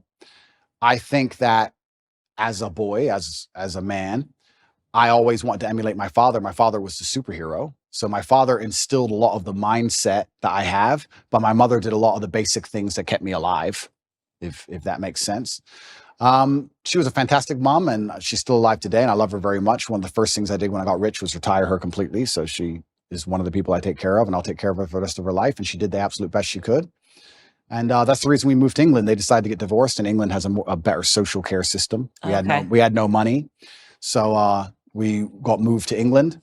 And I grew up in Luton, which is the worst town in England, in an area called Marsh Farm, which is the worst area of the worst town. So it's like as bad as you can get, like the worst place you can possibly go. I think my school had a 4% pass rate or something ridiculously low. So I grew up in a really bad area. But my mother, yeah, she was fantastic, and she did the absolute best she could. And she always loved my father to the end. But I think my father, in many ways, there's certainly been a lot of circumstances where he sacrificed his marriage to raise us in a very particular way. Because my mother and father would argue most over the raising of me and Tristan, because my dad was so hard on us. But he said, look, you boys are my legacy. You're more important than arguing with your mother. So I think that's actually why they broke up, because he was so hard on us. But I thank him for it. So yeah, but I don't want to disrespect my mother by saying there isn't much more to say, besides the fact she was a very nice, very loving, very attentive mother. That's what she did. But my dad was always my superhero. And I don't know what else to say. My dad was my superhero. Oh, I see it now. My son's only 2, and he's now toddler terrorist, wakes up every day, wants to go to war. I don't want to go to war. I just want to love him. Yeah. And so he is obsessed with my husband. I mean, forget it. The second my husband walks through the door, it's like I don't even exist, right? Yep. Forget the fact that I held him for 10 months. I don't exist. But unless he's sick. Yeah. Oh, yeah. Oh, then it's like totally mommy. Oh, completely. I'm like, yeah. oh, okay. So when you want to go to war all day and you're feeling great, it's like dad, he literally just wants to fight him. He goes up and he hits him and he wants him to be thrown around. And I don't want to do it. I'm like, you're kind of big. Yeah. I don't want to toss you around. Go find your father. Yeah. So there actually is a natural proclivity that goes on there too, where like in the way he acts when a man walks through the door, any man, by the way, my son wants their attention. You can see that he seeks their approval at the age of 2. He'll cry in front of the girls, well, it's me, it's my assistant. If it's girls he's putting on, then when the guys are there, he instantly stops the crying and stops the tears. So it's so interesting to watch that and examine that in just a 2-year-old. So that's biological, right? This is how we charge at the gunfire. This is how men charge at the gunfire, because we want the respect of our peers. We will literally commit suicide for the respect of our peers. Like it's something that's deep inside of us, or it used to be, it should be. They're trying to take it away from us. But how do you get men to go over the trench, over the line and charge at machine guns? Well, you do it because everyone else is doing it. And you don't want to be the only so you have to do it. And you have to die. Like that doesn't make sense. Think about it logically. It doesn't make any sense logically, but it's something biological inside of all of us, because we have this innate feeling of duty and honor, and that's where the courage comes from. And they're trying to destroy that along with everything else. But you're right. This is how men biologically are designed to be. And I was the same when I was young. I remember looking at my dad just going, "You're a superhero and I want to be a superhero." That's just how it was. So, but yeah, my mother's fantastic and I love her very much. And she's very proud of me and she's very proud of how we were raised. And she's so glad we were strong. Like even when we were in jail, she was very concerned, but she's like, "Look, I know that if anyone can do it, you can do it." And yeah, so. Do you want to be married? Good question.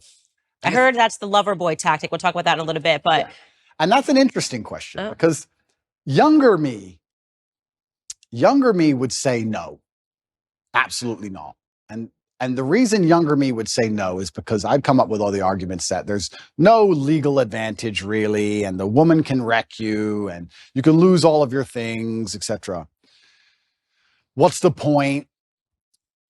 I don't want the government involved in my life, all those kind of arguments. But as I get older, maybe I'm getting a bit softer. Maybe I do think sometimes you need to make a decision based purely on love and have the faith of love and faith in your love enough to say, I don't care what the government's going to do about this because I truly believe in us and I think we're going to make it. So would I get married? Perhaps some point, yes, in the future I might get married. Yeah, I'm not against marriage like I used to be. I used to be super against it. And I think that's because I grew up in an environment where everybody was divorced. Everyone. So it's like, well, what's the point in this? Oh, wait, so I give her half my stuff and then what? No, I didn't understand the whole point of it.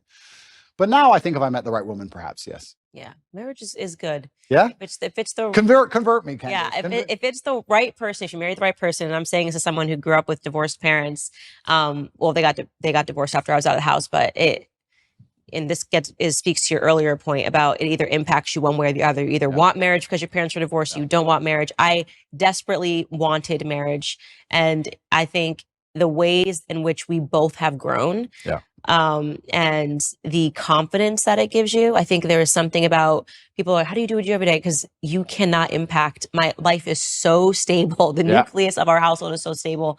And to be able to raise kids and have them see that example of the perfect yin and the yang, there's something divine about it. There's something spiritual about it. It's why I won't accept you. I think you are actually a libertarian right now, and I won't accept you as a libertarian. I think you will not be one.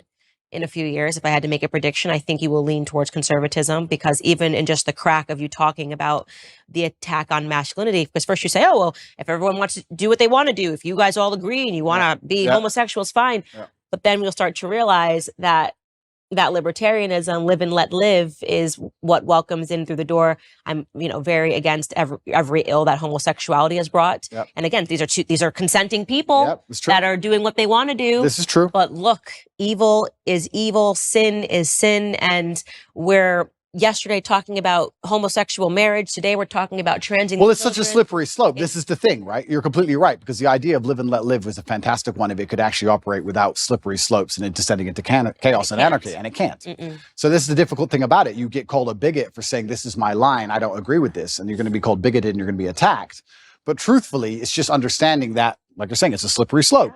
And it's unfortunate. So what is the slope that we want then? Okay, then we should aspire towards heterosexual relationships. We should aspire towards marriage. We should, and this is the mold that I am selling all the time. Wouldn't have said this 10 years ago. I was probably more libertarian when I first got into politics. And what's the big deal if people want to do this to themselves? And then I realized, no, there is a reason. No, and you're completely right. And the reason I gave that example is because I'm currently in a legal jeopardy or a legal situation where people who have nothing to do with my life are trying to say that people were victims when they weren't, when everyone was consenting. And you're right.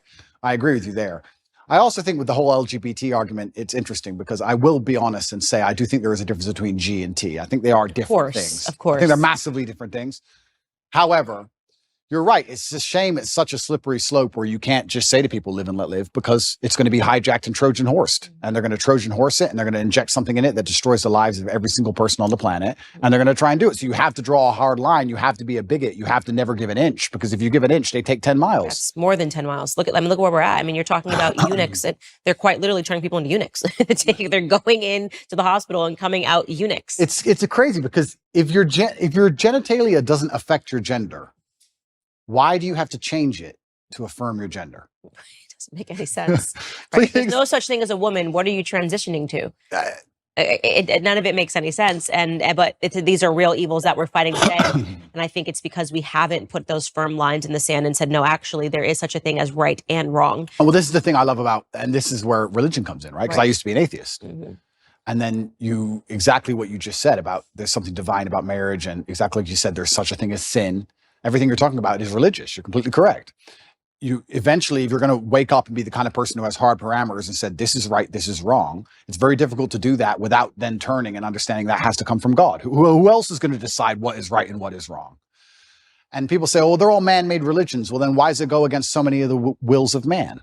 Some of the sins that man want to go and do, the religions are against. If we made a religion wouldn't be against our own sins, would it? Right. So it's interesting that this is almost proof for God in so many ways, when you're going to wake up and realize that there is genuine evil in the world and there's genuine good in the world, and there are two sides and two camps. And I do believe that the good is on the side of truth, and I do believe that comes from God. And there's many different ways to God. I think there is one God and there's different religions, and I don't want to argue the differences between the religions, because I think we have a lot more in common than we have, especially in the fight against evil, than we have as differences. But yeah, it's super interesting. And you're right. Firm lines are absolutely not really required. And if we don't have them, it's why society ends up in the position it's in, with so many subjective lines and your truth, my truth, the truth. And you're completely correct. It's not very often I sit with somebody who I feel like says something and I feel corrected, but you're right. Live and let live is hijacked. Yeah. It's hijacked. And it's unfortunate that me as a person now, especially, and maybe this is more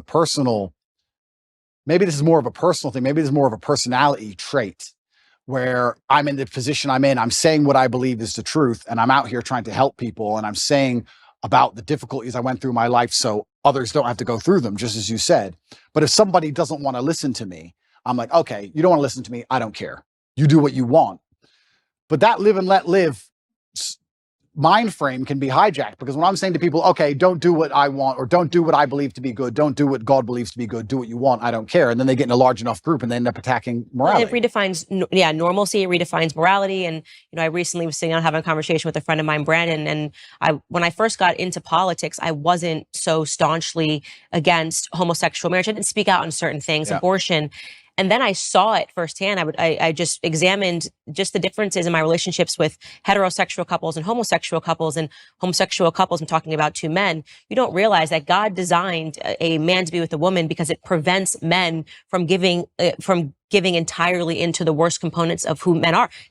Just having sex all the time. Yeah, right? You can't do that. If you're with a woman, okay, maybe it's menstruation, maybe it's pregnancy, maybe it's afterbirth, but there are these natural barriers that make it so that your relationship has to be about something else other than just sex. Yep. When I'm with my homosexual friends, they talk about sex. I don't think they realize that heterosexual couples don't just sit down for lunch and be like, we banged 20 times last night because we could. They think that that's normal. So then you talk about how that bleeds into pornography, that bleeds into wanting to talk about sexuality in the classroom, how that might bleed in to suddenly wanting to speak to children about sex and go, oh, this is all normal. It's actually not normal, but because it's normal in a homosexual relationship, you think that it's actually normal. Totally right. And so I have suddenly realized, and this is why I become so staunchly conservative, how it all bleeds into everything. And there is such a thing as objective rightness, and there is such a thing as objective wrongness. Completely correct. And I agree with absolutely everything you just said. So my question would be then, what do we do? Do we force everybody to be Christians, or force everybody to be religious, or how do we do it? Well, I think the first thing is having the courage to talk about it. And nobody even talks about these topics anymore because they just go, oh, they've won. So we need to let this go. And more you're seeing culturally, people are afraid of being canceled. I mean, what I just said to you is grounds for a cancellation. How dare you question this? How dare you? I even believe now, after seeing the ways in which society has made children believe that they're all trans. I went to university. I went to high school. I didn't graduate with a single trans person. Now you want me to believe 1 in 4 children suffers from identity issues? Yeah. No, that's socialization. Completely. You place that on them. So is it such a far stretch to imagine that the same happened in the when homosexuality came to America, and then we popularized it and we put Ellen on TV and we gave Melissa Etheridge a platform, and suddenly pride parades were happening everywhere. Whereas you don't see this here. You don't see this here in Romania where we're sitting, because we haven't. This is the power of culture. This is the power of pop culture. When you make something, you have to go the other way. Completely. You need to normalize it. You need to say, actually, this is abnormal. Absolutely. And this is what normal is. And it's not both. So yeah, I've become very conservative in all of these perspectives. And you're completely correct. You nailed it. When I said, do we force everyone to be Christian? You nailed it by changing to the exact thing I was going to say. It's about culture. It's a cultural issue. And it's completely and utterly correct. And I think that's actually one of the reasons why. I mean, I don't state this with arrogance. I don't want people to understand. I'm not trying to be arrogant. I'm trying to make people understand the situation I'm in. I was the most Googled man on the planet at one point. So I had a massive impact on the culture, and it was dragging in the complete opposite direction that the culture wants to move in. I'm dragging men in the complete opposite direction that the Satanists and the people who want to turn us all into slaves want us to go in. So I think that anybody who sits at home and realizes that my legal troubles appearing basically directly after that is a coincidence, then you're awfully naive. So it's unfortunate also that the way the world works, at a certain level of influence and power, the justice system almost breaks down. We see that even in America and most other countries, it all just becomes a big game and a big show, and it's about power plays and a whole bunch of conversations behind the scenes. It's not about justice anymore. So it's very concerning, because you are right. We are in a culture war, and it's culture which is absolutely not really defining the direction in which we move. And this is one of the reasons why I reverted to Islam, because I feel like the Islamic culture is the strongest. You feel the culture. I was You wondering feel because it. you were Christian, and I definitely do not know enough about the Islamic faith to sit here and debate you on it. I'm never a person that will debate somebody on something that I'm not an expertise on. Yeah. But I will say that I'm sad that you're not a Christian anymore, because I can sense, perhaps it's because you felt that Christians weren't doing a good job defending their beliefs. Yeah, I think that God should be feared.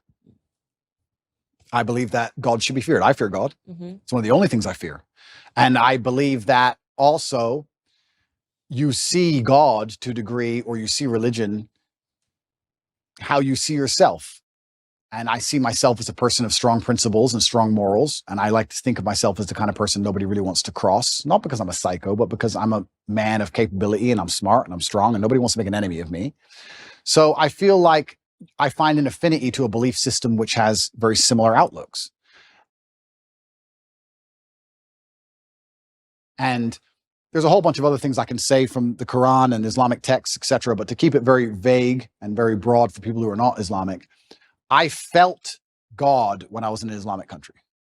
If I went to an Islamic country, That's the problem. I The felt West- God. West is You don't Christian. feel any God. I How think is it a so. Christian country if Satanists are mocking Jesus on the streets? I understand what you're saying, and I was trying to gather in my head what pulled him away from Christianity, and I said it's probably the example. If you're thinking that America is a Christian country, and you're thinking that the United Kingdom is a Christian country, They're not. then They're you're not. going, Christianity is getting it wrong. Yeah. And the truth is that America is no longer a Christian country. We're being run by people that are satanic. Hollywood is satanic, and Right. Hollywood is running America. Correct. So you're not wrong. But I think that right now America is facing a spiritual battle. And for the first time in a very long time, Christians are starting to stand up and speak about our principles. I hope so. And And we could have used you as a star. I know, but Yeah. I have seen in California, I've seen Christians and Muslims get side by side when they were complaining about the LGBT I did teachings see in that schools, which is recently. fantastic. And I know what you're saying, and that is true, but it's almost like when I go to an Islamic country, I feel God around.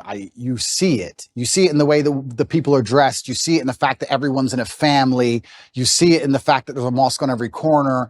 It's in the air. And it's almost like when I'm in Dubai and I'm talking to my friends, my Islamic friends, and I explain to them the things you have to protect your child from in an American school. They literally think I'm lying. They're like, no, surely. Like, it's What about mind-bending to What them. about African countries that are Christian? Okay, so yeah, this is interesting. So Yeah, they still are mind blown by the concept of what we're fighting in America. So America is unique. We shouldn't say that this is the You're right. blanket. You're right. They're right. There are Christian countries which still take Christianity. And they're like, very what do you seriously. mean men can be women? Like, they think you're crazy. And we're in Romania, and Romania is a country which is very Christian. conservative and very And Christian. very Christian. And they don't buy into any of this garbage No, either. none of it. So this is absolutely not really true. It's unfair to say all Christian countries are like that. America is an exception, and not in a good way. Yeah, I feel like the whole West is, unfortunately. The I feel West, the West is. I've said on my show the entire time. The West is falling. The fact that we're even having these debates is not good. yeah, the West has fallen, and unfortunately, Russia, Yeah. Christian country. Yeah, absolutely, a very Christian country. So yeah, you are right, but I felt an affinity to Islam. I felt God in the air, and it's difficult for me to explain any other way. Okay, that's fair enough. I won't push you any further on that. All right, let's get to your case that's happening today. So, and why conservatives are screaming about it in America, and why they feel that Tucker didn't push you enough on this case. Push me. Okay, so first and foremost, one thing I want to clarify for people that are watching this is that there seems to be this understanding that you are being prosecuted, or you're being indicted rather, for human sex trafficking charges. I've read the indictment, and I do want to make it clear the words human sex trafficking occur on the indictment, but then it makes it very clear that what they're referring to is they've kind of extended the term. It's not what we think about in America when you think of a bunch of children being put into a truck and taken over the border against their will. They're basically saying that if you trick a woman into coming into a country by using the lover boy method, then they consider that to be human sex trafficking. So the definition has definitely expanded over time. Well, it's also ridiculously misogynistic to believe that women can't make their own decisions on anything. So the whole thing about it is misogynistic. But yeah, you're correct. That's a very important distinction. Essentially what they're saying is we have a show in America called 90 Day Fiancé. That is the lover boy method, is women that go over to the U.S. They're clearly coming for citizenship, but these women kind of get duped and they sponsor these people. This would be the same vein of what they're trying to describe. I've read it myself, of what human sex trafficking can be, which is it's an a woman fell for you, fell in love, moved over here overseas, but it's only because you were very convincing. That is the definition given in the indictment of what they're referring to. Correct. So I'll give a very quick rundown on the case. Everything from these old videos, old clips, my webcam company, things that happened 10 years ago have absolutely nothing to do with the criminal case. Absolutely zero. Anything you see from before 2021 has nothing to do with the case. The case against me is that from 2021, my brother and I, when we were already worth hundreds of millions of dollars and already successful and famous, created an organized criminal group. And our intention was to convince women to move to Romania to make TikTok videos so we could steal the TikTok money. And TikTok, and they mention OnlyFans. Correct. On the indictment page. And they say that you did this using the lover boy method. And it almost reads, what's interesting to me and why I was compelled by this case is just that because they tremendously changed it. When they were investigating you, we were told that there was a woman who went to the UN who escaped your grip, and that, she said, I've been held captive. And then after they investigated, they came up with what it sounded like regurgitated Andrew Tate videos.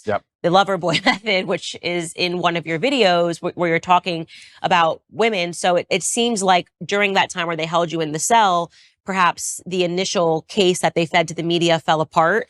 Yeah, I believe what happened, and I have to be very careful what I say, but what I believe happened is in April of last year, Tristan and I had some visitors here from America who were only in the country for 5 days, made some very strange demands financially. When they were rejected, they called the American embassy and said they had been kidnapped. Those two women, we deem now to be professionals. One of them has accused 7 men of kidnapping in her life. And she's also lawyered up instantly from a left-wing NGO because she's currently being sued by us for false charges. And she seemed to be very well supported and funded. So I don't know if she was sent as an agent. We're not entirely sure. So this is a very interesting beginning to all of this in April. The Romanian authorities arrested us for precisely 2 hours and threw it out and knew it was all garbage from the beginning. The case remained open. Nobody understood why the case remained open. My lawyer made repeated requests to close the case. They wouldn't close the case, and it remained open and absolutely and utterly dormant. When I was canceled, when I was deleted across all social media and canceled and lost my bank accounts, my Uber account, my Stripe account, my Gmail, absolutely everything. Literally within the same week, the case was picked back up, which was very strange. I was followed. They tried to find evidence of any kind of crime at all. They couldn't find any crimes whatsoever. They then raided my house for a second time with the intent of getting my electronics, which they got. They went through all of my electronics and they could find nothing of actual criminal intent. What they did find is my brother and I and our personal assistant, because at the time, if anyone who knows on the internet or has been around for a while will remember, my face was all over TikTok. You could not get rid of my face on TikTok. Me and my brother were explaining our strategy for how we got so big on TikTok to some friends of ours. They then said that we were forcing them to do the TikToks for our money, for our brand. They made this huge reach and said it's human trafficking because we're forcing women to make TikTok videos. Yeah, so that's the part that registered to me as strange. It started as we were told it was kidnapping, which is it's very serious, that somebody fled to the U.S. embassy. This is the woman that you're talking about that you say you're alleging has also accused 7 other men. Alleging, it's literally now on Twitter. You can see the complaint we have filed against her. 7 men she is accused of kidnapping. She's done it with 7 different boyfriends who didn't buy her what she wanted. One of them killed himself. Okay, wow. So she's a professional. Okay, so it's very strange that she comes over, she accuses you of kidnapping her, but then they decide not to prosecute that, but they fed that to the media, that you kidnapped someone, that she fled to the U.S. embassy. Then all of a sudden we learn that they're investigating you, and the charges then go from kidnapping to, well, actually what he was doing is a lover boy method, which we're saying is human sex trafficking, and that these women didn't know what they were getting into. They thought that he was going to marry them. Yeah. And actually what he wanted them to do was just to make TikTok and OnlyFans videos. Yeah. So the lover boy method, traditionally, the way it would traditionally work, the reason it was criminalized and added to the criminal code is that I would be a Romanian man and I would meet a Romanian girl. We would get married. Marriage is part of it. I'm not married to anybody. We'd get married. We'd move to a richer country. You go from a poor country to a rich country, let's say America. You put the girl into sexual work, let's say prostitution, and then I'll keep all the money and I'll control her or coerce her by pretending to love her. That's what they're saying. That's how it traditionally works. Mm-hmm. They've accused me of using the lover boy method because basically I was a nice person. I was nice. That's the thing that's so most people don't understand about the law. It's so ridiculously subjective. If they want to weaponize it and use it to attack you, that's exactly what they'll do. They can accuse any man of using the lover boy method if you send nice messages on a text message. If you're like, hey, baby, how are you? So did you, hey, did you promise to marry these women? No, I didn't promise to marry anybody. What I had was girls. The two girls who were in the criminal file asked me how to be famous on TikTok. I told them how to be famous on TikTok, and I spoke to them nicely the entire time. These two women have come out and made videos repeatedly saying we're not victims of anything. I don't know if you've seen them. No. Okay. So just so I back this up. The victims in the indictment. Correct. Have made videos saying we're not victims. Correct. I did not know that. It's all over Twitter. In fact, on I think it's my pinned tweet, you can see the criminal case against Andrew Tate. The two victims who the DCAR are accusing me of using the Loverboy method on have made videos saying, he just told us how to do social media. We're not victims. I've never seen any of them being aggressive or rude. They've always respected people. Ai fost amenințată? Nu. N-am fost niciodată. Dacă eram amenințată, automat nu mai eram idiotă să stau în casa asta. Suntem prieteni buni de 2 ani de zile, cam așa. Poți să mă treci pe mine ca și victimă, dacă eu n-am spus că sunt o victimă. They gave this statement to the police. The police ignored it and said they're brainwashed. So they ignore it. So now we have a criminal case where we have girls who are saying they're not victims of anything. Me telling girls how to make money on TikTok, or not even how to make money, because no one makes money on TikTok, telling them how to get famous on TikTok. And them saying that I forced them for money, which doesn't exist. There's no money in the criminal file. There's no transactions. There's no financials, nothing.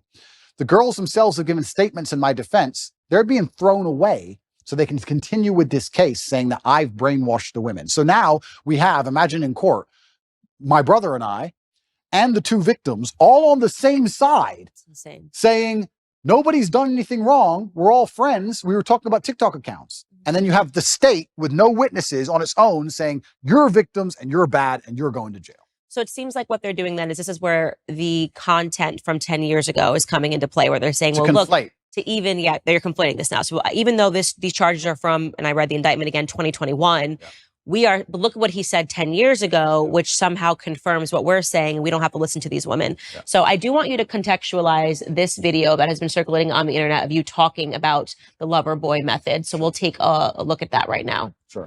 You cannot get a girl to work for you having So the recruitment process is the same as the PhD course. You message them on Instagram. The PhD course is my recruitment system. I don't mention webcam until after I've had sex with the girl. If you're on dates and you're trying to mention it and shit, it just doesn't work. It puts them off. I'd never do that. That's disgusting. I'm not a whore. It's just not gonna work. You continue as normal, no mention of webcam. You f the girl. After you f the girl, you do the PhD test. If she passes the PhD test and she wants to be with you, then you start mentioning things like, yeah, but you know, you're always busy. You're always at work. You can come work for me. Okay, so first question, when was this video taken? Yeah, so this video is from 10 years ago, and this is me explaining how having a webcam company, it's actually a larger video as a whole. I'm explaining how having a webcam company can affect your relationships and how it affects your dating life. It also explains the fact that one of the girls I was dating at the time was working on webcam at the time.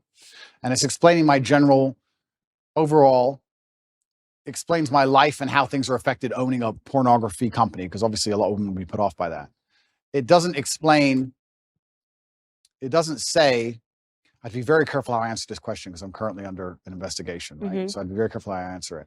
People are trying to chop it up and say that it says I am using the lover boy method to somehow convince women to do things they didn't want to do.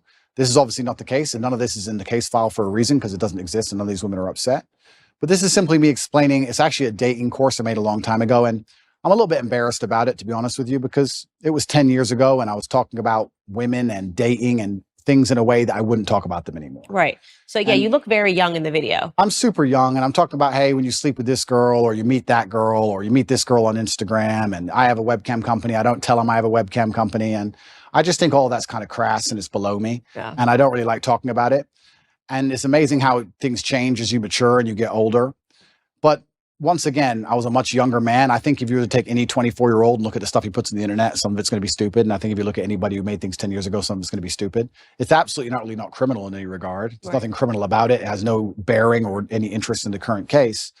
But yeah, I was talking about how I don't mention I have a webcam business. The basic premise of the video was me explaining that I don't mention I have a webcam business ever, and that I'm Mr. Rich and I have this nice car and I go on dates with girls. And sometimes when I say I have a webcam business, some of them want money and they want to work for me. That's the basic premise of it. Right.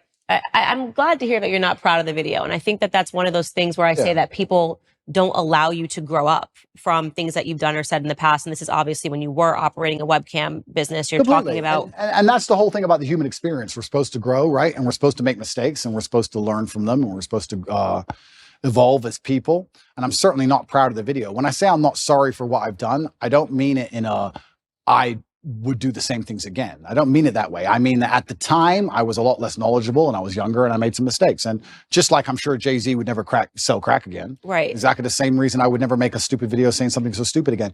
I also could have never predicted the fact that I was going to become one of the most famous people on the planet. Right.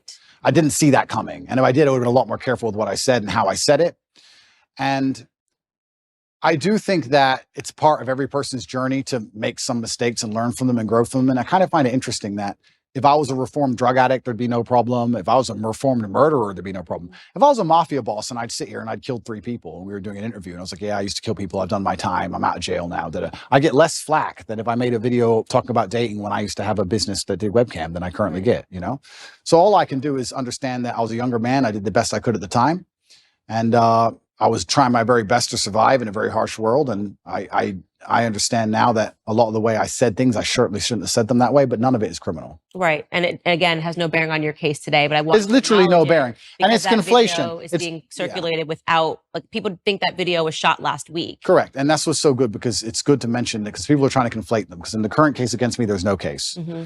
Everybody understands there's no case. We're now in a situation where if the legal system's completely fair, then the case is over. So what they're trying to do is they're going to conflate with old videos of mine, and they're going to try and muddy the waters and gaslight. And I will say that I am unhappy those videos exist, and I will say I wish I never made them, but I won't say that I'm sorry, because at the time I did the best I knew how to do. And I think that's important for the young kids that are following you, especially the young men, to know. Like I say, I always hope that I talk about the mistakes that I made, and I probably wouldn't even categorize them as mistakes. It's just things that I did. And if I could go back, of course, I wouldn't do it. Hindsight's 2020. Yeah. But it's important for them to hear that. You know, I'm not proud of that. Obviously, I'm not proud of it. And that's why I never push them to the world, and that's why I never, propagate them in any way. Unfortunately, there's a weaponized attack against me where they still exist, and that's why I do so good to talk against them. I think that if you want to tell kids not to do drugs, you usually have a reformed drug addict to stand up and say, don't do drugs. I was a drug addict. It was a mistake. And I think that gives you a degree of credibility. So for me to sit here and say, be a lot more careful, one, with the way you say things on the internet, especially. 2, be a lot more careful with your interactions with women as a whole, especially in light of the Me Too movement and all these other things. Be very respectful. This is a small clip. If you watch the video in its entirety, I actually talk about extensively about how you don't want to make a woman feel pressured. You don't want to pick up a rape charge for no reason. If she feels upset or sad, make sure you get her a taxi home. I talk about all these things in the same video. So this is still the worst part of a very long form video taken out of context.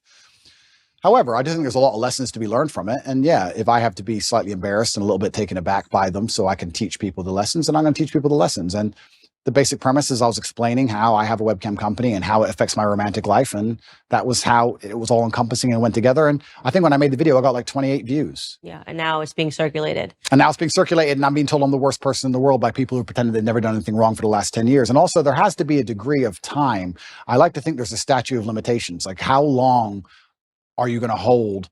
They will for the rest of your career. I'm sure they will. And it's fine. And that's fine. Mm-hmm. But I mean, it's just like, okay, 10 years ago, a decade. Yeah, they're going to keep making you answer for it in every capacity. I've seen that, God forbid you misspeak, you miss a word while you're saying something, they will circulate it over and over again. That's just the world of social media. For me, what I feel is I don't feel guilty about them, but I do feel embarrassed because I don't feel like the way I spoke about women or the way I spoke about romantic relationships is my current view on romantic relationships. I think I've certainly matured. I was a young, brash, arrogant guy. This is what happens when you have a young kickboxer who's beating everyone up, making a bunch of money from the streets. I was a young, brash, arrogant guy, and I spoke in a way I perhaps shouldn't have spoke. And I'm sure if Jay-Z makes a song today, he won't speak about women and crack and drugs the way he used to speak about women and crack and drugs. It's just the reality of life, and you have to grow, and you have to take the embarrassment which comes from growing. So I will certainly sit here and make sure, I think the whole world understands that that's not my message. That's not what I'm teaching young boys today. The young boys who are following me today have no interest in these videos and don't watch these videos unless they're pushed by haters. And I think that overall, I'm a net positive for the world. I think that men being so disenfranchised is, I want to say something quickly about the British school system. The English school system has attacked me, and they're trying to put me, they've spent billions of dollars trying to remove me from schools because young boys were running around saying, what color is your Bugatti, and repeating my sayings. I don't think I can really truly be held responsible for the fact that young boys repeat a saying, especially one that's not particularly aggressive. I think that shows that the young boys are looking for a hero and someone to look up to. And I feel like I'm filling a gap. And that's why I understand it's so important. I say very good things and teach very good things. And I don't think I would have learned so much good if I hadn't been involved to a degree with the dark and the bad. I don't think there is light without dark. A lot of my lessons and a lot of the messages I give to the world come from the fact that I grew up in one of the worst areas of the Western world, surrounded by drug dealers, surrounded by real pimps doing real bad things, surrounded by broken homes. I learned all these lessons. And if I had never had those experiences and never grew up in that scenario, how could I be a person who's now teaching young men, disenfranchised young men, the realities of the world? How could I? We talked earlier about having a sheltered life. A sheltered life doesn't allow you to be the kind of man who can teach. So yeah, I spoke in a way I shouldn't have spoke. Yeah, I regret the video completely. Have I ever hurt anybody? No. Has any of the girls who are being mentioned in that video come forward with anything other than defense of me? No. Nobody was actually hurt. It was just very brash, very arrogant, very bad delivery, which I regret. I'm going to tell you something right now. If level with you as a human being, if I had to watch clips of me 10, 11 years ago, I would be red. Even the black girl go red. I couldn't even look. I wouldn't even want my husband to see it. So I feel your embarrassment. Well, this that's why a part of me when they were regurgitating these clips, I was like, this is so unfair. It's so unfair to say I'm upset. And by and large, the stuff that you're saying to young men, even if there are certain things I don't agree with, although I found it interesting that you said that peacocking is natural with men, because I think you're right. Now that you say it, I'm just a woman and I don't understand it. Yeah. But by and large, the stuff that you're saying today is not that. And so I think it's really, you got to be really careful if you're convicting somebody on who they were a decade ago. Completely. And it's reformed drug addicts that will tell you not to do drugs, and it's reformed alcoholics that will tell you not to drink alcohol. Yeah. And I lived a life. I'm not going to sit here and try and, I think part of the reason actually, and it is part of my image, Top G is the name for any of the adults who are watching it. Top G is what they call me, my nickname. But part of it is the fact that I grew up in a bad area. Mm-hmm. I can fight. I have this money. I'm in this big compound in Romania with armed guards. And there's that degree of it. There's that nastiness and there's that rough to the edge, which makes my message so interesting for the young boys to watch. But that's because I came from a very rough life.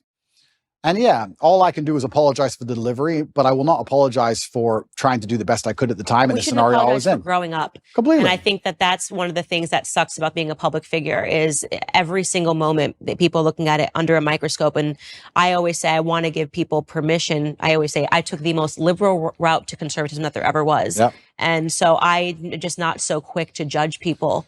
And also I like to think, and this is one of the things I do say, if the most advanced forensic detectives on the planet with years of effort, if the worst they can drag up is me talking about women in a slightly derogatory way, I'm kind of happy with that. And I'll be honest, because I scroll Twitter and I see all these liberals who attack people all day end up getting ousted for child porn or this or that, real things. And I'm like, thank God I have no skeletons for real, So that's the worst version of me that anybody's ever going to see. And it was a long time ago and I learned my lessons from it. And I do my very best to teach the lessons I learned, just like you said, to help people avoid going through the hardest way to possibly learn a lesson. And that's the reality of it. But that has no bearing on my current case. And I think that's what the confusion in my case is currently. People think that my case has something to do with that, even though they're completely unrelated events. Right. And that's why I'm trying to clarify and talking to you, because I've realized that there's a lot of conflating going on.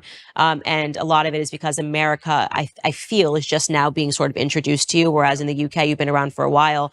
And there was one, and I'm only familiar with your UK brand because of my husband. So I know that you've been big in the UK circuit for a very long time. And there was an old video that surfaced of you spanking a woman with a belt. Yep. Tell me you love me. Say it like you mean it. Say it like you mean it. You message one other guy ever again, whether we're together or not together. You understand me? This obviously has made it through the UK media for years, and I know what that is based on my understanding of what happened with Big Brother when you were on Big Brother. But Americans are just seeing this video in a long montage of awful Andrew Tate videos. So I want you to explain to them what that was. Sure. And again, this is another example of when the woman has already spoken out and clarified that this was not her being abused, but absolutely. Yeah. The woman's already come forward instantly after the video. She came forward and made a video and said, look, this is between me and Andrew, and he never hurt me, and I love him very much. And this is something that personally happened in the bedroom. Hello, everyone. I just wanted to say something about the video that's been released recently about me and my ex-boyfriend, Andrew Tate.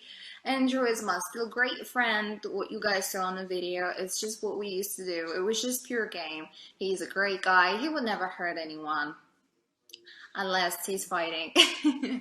And I just wanted to let you know that this is a huge misunderstanding, because I heard he got kicked out from the house because of it, which I found very unfair. It's because it was just pure game. It's just what we used to do. And it's actually interesting because when I got arrested, even recently, even though me and her are no longer together, she was also doing videos in my defense. She made a very recent video a few months ago saying, once again, very nice things about me. He is not a human trafficker. He would never rape anybody, and he would certainly never ever human traffic anyone either, including his brother. They would never do such thing. I am just so shocked, and I'm so fed up with all of these lies. And you're right about public life, having your dirty laundry or your life thrown out there to the world. It is kind of interesting. And it's interesting how fast people throw stones, because I know how clean my life is compared to most people's lives. And I know that just from conversations I've had at dinner tables. I know from just dinner table conversations. You talked earlier about dinner table conversation people have in couples, etc. I've been sitting around in very private rooms with very rich people, and I've been in very important places and also some very low places. And I've heard people talk, and I'm like, if your life was on display like my life was on display, it would be a real circus. I mean, imagine you could be the son of a president. Imagine if their life was on display, and you could find out some really interesting things. So me personally, yeah, these things are the same old regurgitated things from 10 years ago that have been previously explained. that was also, I was going to say, can you date that video? When that video I must have been, how old was I? 2015, maybe 2014, Okay. A long time ago. Right. And I think the best defense for all of these things, personally, I don't think that anybody should take my word for it. I think the best defense for all of these things are the voices of the woman directly involved. Right. We say, believe all women, right? That's what we say, isn't it? Okay, well, you don't have to listen to a word I say or believe a word I say. If you think I've done something wrong to a woman and the woman stands up and goes, no, I love him, that's garbage, then that should be the end of the issue, I believe. Maybe I'm getting libertarian again. But no, I mean, I very much agree with it. And this kind of gets into, gosh, what is the name of the guy in Hollywood that he just went under Me Too and Hammer something? Yeah, Army Hammer. Yeah. Right. And this is another person I defended on my show. He was in consensual relationships. BDSM was his thing. He was very clear that it was his thing. The girls were okay with it. Maybe because he was a Hollywood star, but he never lied. He never coerced. He never confused. And then suddenly one of these women decides to speak out against him. Now they've just cleared him of all charges. And I sort of have the perspective that if they were doing this in a consensual relationship, irrespective of how I might examine it and say, I would never do this in a consensual relationship, you can't then turn him into a rapist. Well, this is the thing. I don't think many people understand, especially the men who are vilifying me and attacking me and anyone who's upset by me, understand that first they come for me and then they're going to come for you. They come for any man that they don't like. And the way they do it is this is the weapon. They sit and go, okay, let's take some kind of sexual crime because it's heinous and it damages their name. And then because it's subjective, right? You say rape, you're right. Rape traditionally was grab a woman off the street and hurt her. Well, he didn't do that, but he did have a consensual relationship for years.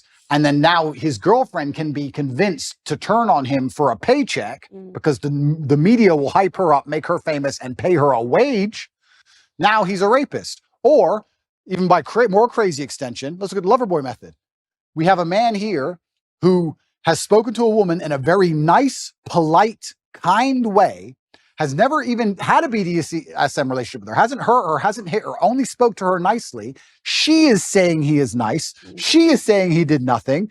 Okay, she's brainwashed and he used Loverboy. You can't even be nice anymore.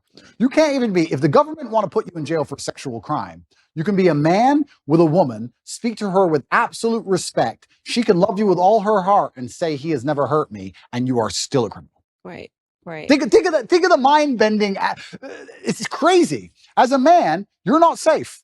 You're not safe. If they want to get you, they're going to get you, and they're going to use this avenue because this is the most heinous possible crime you can be accused of. The process itself is the punishment. Let's look at what's happened to me. All those months of investigation. During all those months of investigation, there are pages and pages of files. Everything I did, everywhere I went, they were looking for me to break a law. I don't break laws. If I had even sped in a car, if I had littered, if I had done anything, it would all be in the case file. So they're spying on my entire life trying to find a crime. They can't find one. Then they go through my entire personal life, which is now all over the internet, leak it all over the internet. So you go through the embarrassment. Then they seize all your money. $15 million have taken of my money. Then I went to jail for 3 months. Now I'm on house arrest. By the time I'm found innocent, I've been punished.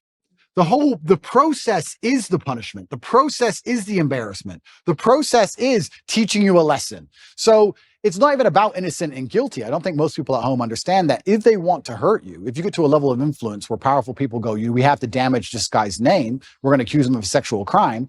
It doesn't matter if you can prove yourself innocent 3 years from the point they accuse you, because you've already been wrecked. That's the entire goal of it, right? So now we're living here. I'm sitting here as a person who's accused of a crime. The victims are on my side. There's no one against me but the state. I've done nothing wrong. There's these Twitter detectives, Twitter internet detectives, who know who funds them, trying their very best to prove me guilty for no reason by taking old videos and conflating the issue and trying to make it complicated when it doesn't need to be. And I just sit here and think... They are complicating the issue. I very much agree with you on that. I think that the goal of digging up these old videos was to say, well, that this somehow legitimizes the case against him in Romania. Yeah. And that's just not true, right? You can say... You even said it. You're not proud of these videos. You can say, I think Andrew Tate is immoral. I think the things that he said here are not principled. They're trying to say that because of things that you said 10 years ago, you shouldn't have a platform to young men today. It's just too much conflation. I made pro-atheist videos back then, and I'm very embarrassed of those. Right. I'm extremely embarrassed of the videos. I would sit and say, God is not real. In fact, I'm more embarrassed of those videos than any other video. Wow. And I would sit there, and now I'm devout to my religion. So I would sit there and try and talk about how God wasn't real, and I thought I was smart. And now I watch it and think I was an idiot. And I like to think of myself as a pretty wise person. I wouldn't have a platform if I wasn't wise.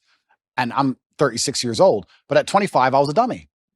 And I think that any 36-year-old, if you were to ask him, were you a dummy at 25? I feel like young men especially take a little longer to completely, you're full of testosterone. I was making money. I had a Lambo. I was fighting. I was beating everyone to pieces. I had a few hot girlfriends. I thought I was Mr. Hotshot.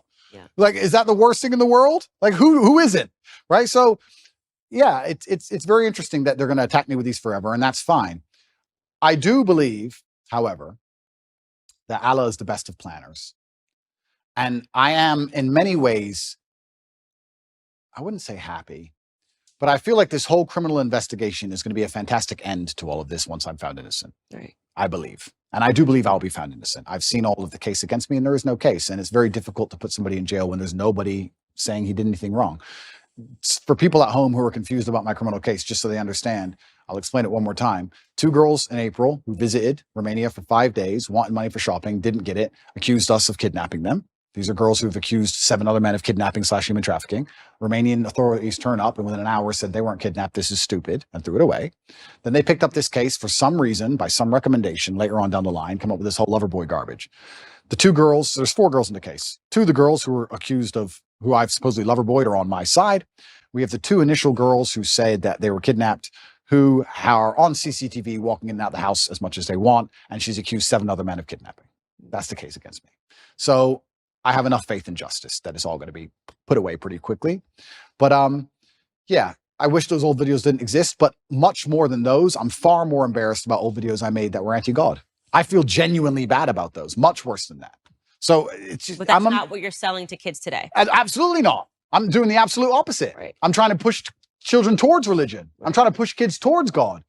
And it's amazing that it's amazing that I'm being attacked with these videos and I'm embarrassed by them. That's fine. But I'm glad my atheistic videos didn't appear. I'd be far more embarrassed. I'd feel genuinely shameful to watch those. But, you know, we're human and we make mistakes and all we can do is grow, like you said. Yeah. Trust me, I went through the conservative ringer too. Suddenly. What did they hit you with? All sorts of things. I mean, they hit me with an old anti-bullying company that I was trying to put together based on something that I lived through when I was in high school. And they tried to say essentially that I was trying to dox people. I still have to answer for a splash page for an anti-bullying company that I tried to create with the most goodness in my heart. And they still throw it at me. She's a fraud. This is not what she actually thinks. I mean, I have to answer the conspiracy. Some things are even crazy. That George's father is somehow related to the Rothschild. And I mean, it gets crazy. And the bigger your platform becomes, the more they dig into your history and they'll dig into ex-boyfriends. I mean, it never goes away, but I'm hardened to the process. I am who I am. I'm proud. I actually am proud of a lot of the things that I lived through, a lot of the mistakes that I've made, because it made me who I am today. It's interesting you say hardened to the process, because I think I am too. Because when I watch old content of mine or things I wish I didn't do or say, I will feel guilty or I'll feel shameful or I'll feel embarrassment because of me. I don't care what people think. I don't care if some conservative wants to watch a video and make a video. I don't care. It's about me and my own personal morals and my own personal morality and how it's evolved and how I feel about things I've done. It's all about me. It's internalized. I don't care what these people say externally, because I know that nobody is perfect. And I also stick by this, and I've said it many times, but I know it absolutely not to be true. Anybody who is attacking me, if they'd been under the level of forensic assault I've been under, would have far worse things out there in the public. Right. I'm sure. Right. And I know that one of the charges against you is that you're materialistic. You're describing that as peacocking. And it's funny, when I see you with Lamborghinis or whatever, I don't know anything about cars, whatever the cars are, I always think of, I'm friends with a lot of UFC fighters. Yep. And one of the ones that I have great respect for is Colby Covington. Yeah. And it's so funny because when I have my podcast, he's sort of this quiet guy, super respectful, just not at all what you're getting in the ring. Yeah. And when we talked about that, he said, no one paid attention to my fights. And then suddenly I'm in Brazil. I think I'm about to get dropped. Then I start talking a bunch of trash. And suddenly he's got a huge audience behind him. And this is part of the men like the bragging. The men like the peacocking. Completely. And so I love it. And that's why I say when I see some of these videos and I see conservatives assigning like real meaning to you saying stuff that is just so obviously content for young boys. It's the only way I can describe it. I mean, this is just like a bunch of guys just being guys and the girls just be like, this is so stupid. That's my reaction to it. It's so stupid, but why are we trying to assign real meaning to this? This is like guys, this is how guys have fun the same way that girls sit around and talk about Real Housewives. Yeah, absolutely. It's bravado. It's girls are into, my husband cannot do like 5 seconds of hearing me and my girlfriends talk about things. He's like, I'm out.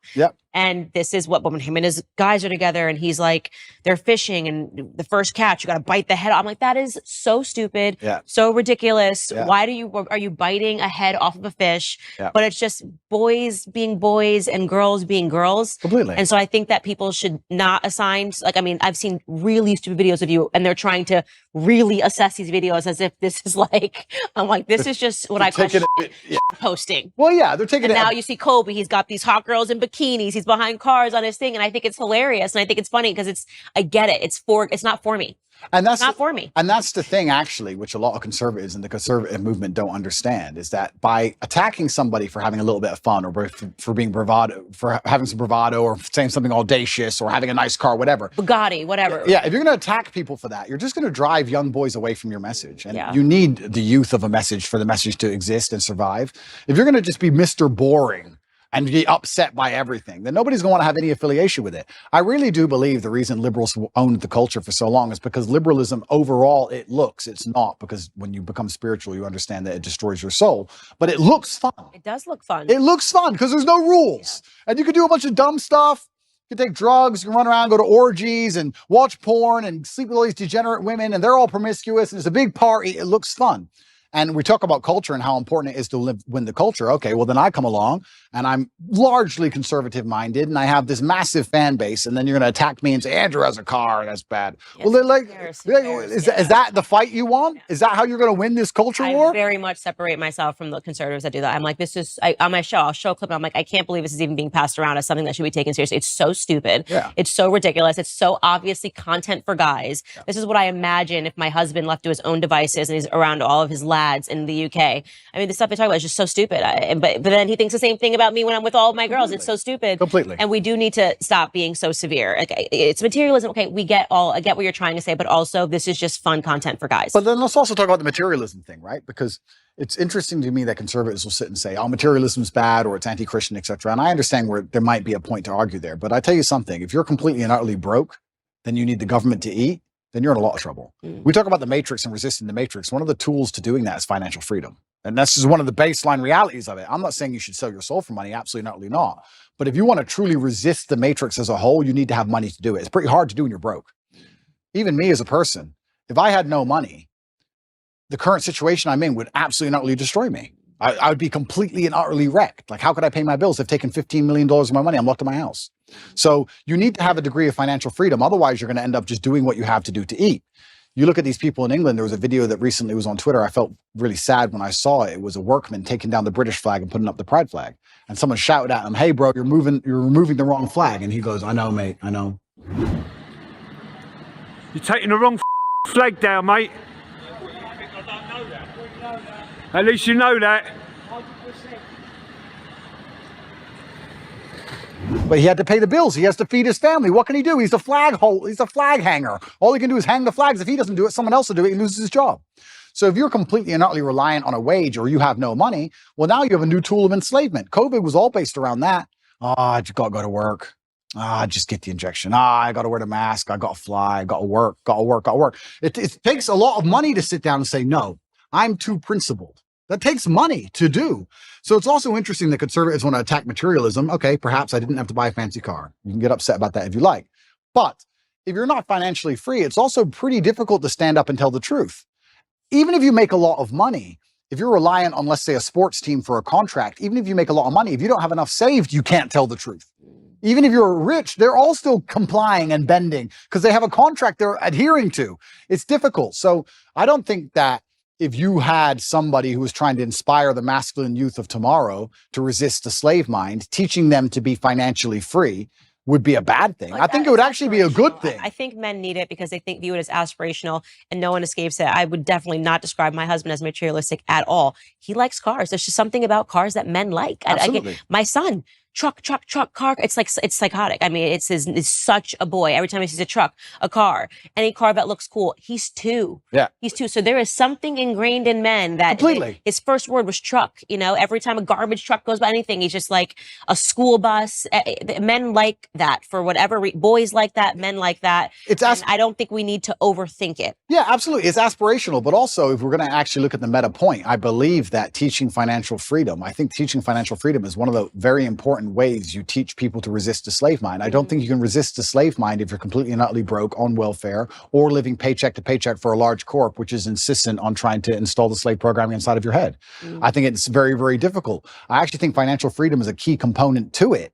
And I think that me standing up and showing a life that costs $50 million a year or something ridiculous, doing that on purpose and trying to inspire men to make as much money as possible is actually a very key component to the resistance to the slave mind. I don't think many people understand this because if you teach young men how to go out there and become rich as possible, it's very difficult they can do that without learning some degree of mental fortitude, without learning how to speak to people, without learning how to network, without learning how to be competent and disciplined and motivated and work hard. And then if they do all that, they have enough money so that when someone comes along and says, take this injection, they'll say, no, I don't want to take the injection. I'd rather miss the flight. So there is a key component of resistance which actually involves materialism. I'll argue that if I was exactly the same person with the same viewpoints, but I was completely and utterly flat broke, I wouldn't be able to make the same impact on the world. And I wouldn't be able to resist the programming the same because I need to eat food. So I'd actually counter argue any conservative who's complaining about my beautiful car collection of 42, not 42 nice cars, that having a lot of money is actually an important way to resist the matrix. I can only talk from personal experience, but the number of times, especially during COVID, for example, where I managed to not have to comply with any of the laws simply because I was loaded, I can't even name them on 10 hands. So materialism is important. I think we should be teaching, especially the young boys, especially people who understand, who want to live in a very rational world, who want to live in a world which is based on common sense and dignity and honor and respect and all the things we're trying to teach through conservatism, is that if they don't have a degree of financial stability or financial independence, they're going to end up getting wrecked anyway. They're going to work for woke corp. And woke corp's going to change its Twitter picture or X picture, whatever it's called now, to a pride flag, and they're going to be screwed anyway. So you have to be teaching to a degree financial independence. I don't know why that's seen as a bad thing. I'd actually really like to argue that point with who was complaining about my car.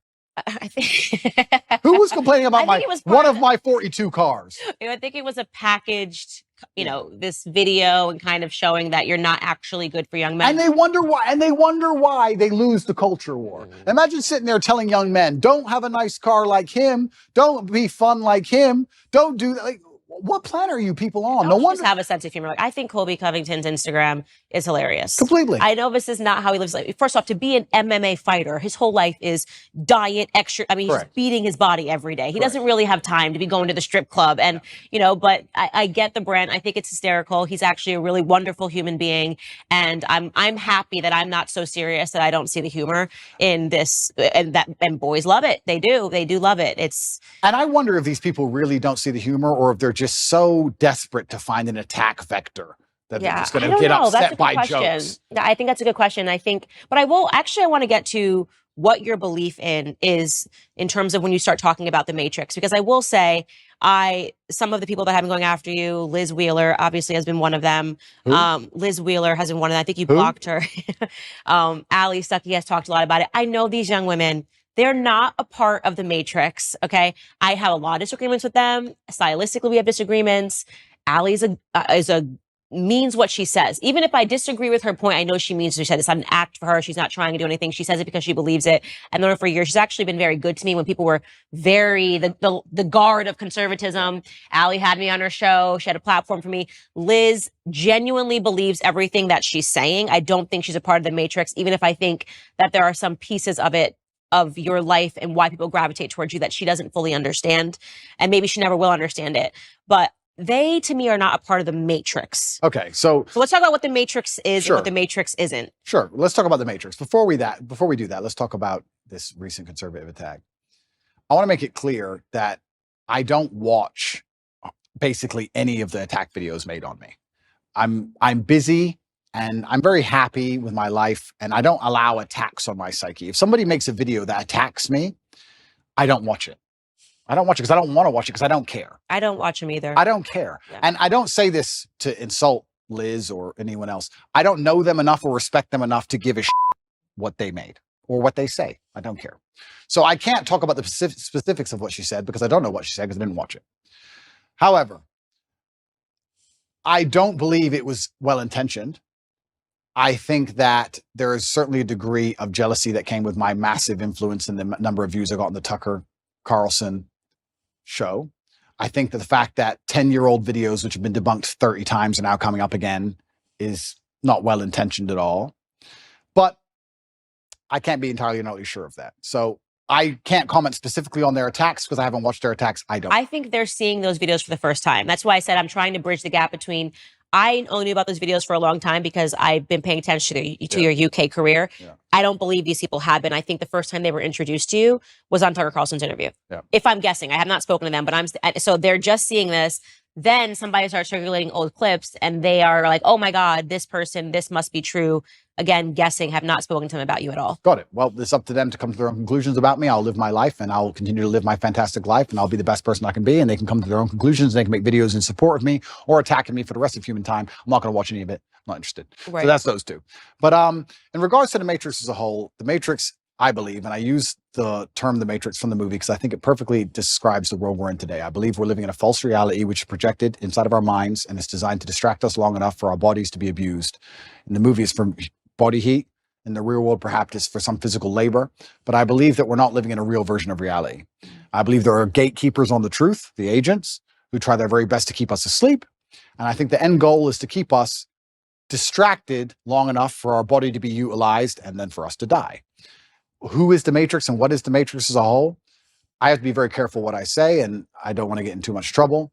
But I think anybody who is perspicacious enough to understand how the world works understands that the media machine is trying very hard to keep us convinced of certain ideas and also to keep us arguing about very unimportant ideas. So people behind the media machine who decide what goes on the news can do whatever they want to do. Mm-hmm. And the things they do usually have dire consequences to all of our lives. Right. So I would say that the Matrix as a whole is the media machine from the projection point of view, and that the people who control the media try very hard to make sure they have ultimate control over all governments and all important decisions on the planet.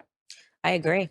I totally agree. Welcome to the conspiracy. Welcome to the conspiracy. You don't listen to my podcast. I'm in on like CIA documents, showing people it's not a conspiracy theory. These are declassified CIA documents. These are things that they actually did and that nobody pays attention to because it happened 60 years ago, but it's been declassified. You know, all the operations that they had, putting actual journalists under CIA pay. I mean, it's crazy. Following the death of JFK, why did they do that? Why did they suddenly feel it was necessary to have journalists on payroll following the death of a president? Yeah. Who there were a lot of questions surrounding his death. So you've got the right audience with me in terms of that. I think the media is the enemy of the American people. Yeah. That is why I liked Trump calling that out right away, talking about fake news. What I don't understand is why anybody listens to anything they say. I know it is because they've been caught lying so many times. Mm-hmm. Is it just because they lie on repeat over and over again to the point where people just accept it? Is it because it's cowardice and accepting that these people constantly lie to you makes you adopt a worldview, which is scary because you have to now think for yourself? I'm not sure what it is, but how after, especially the last 5 to 6 years,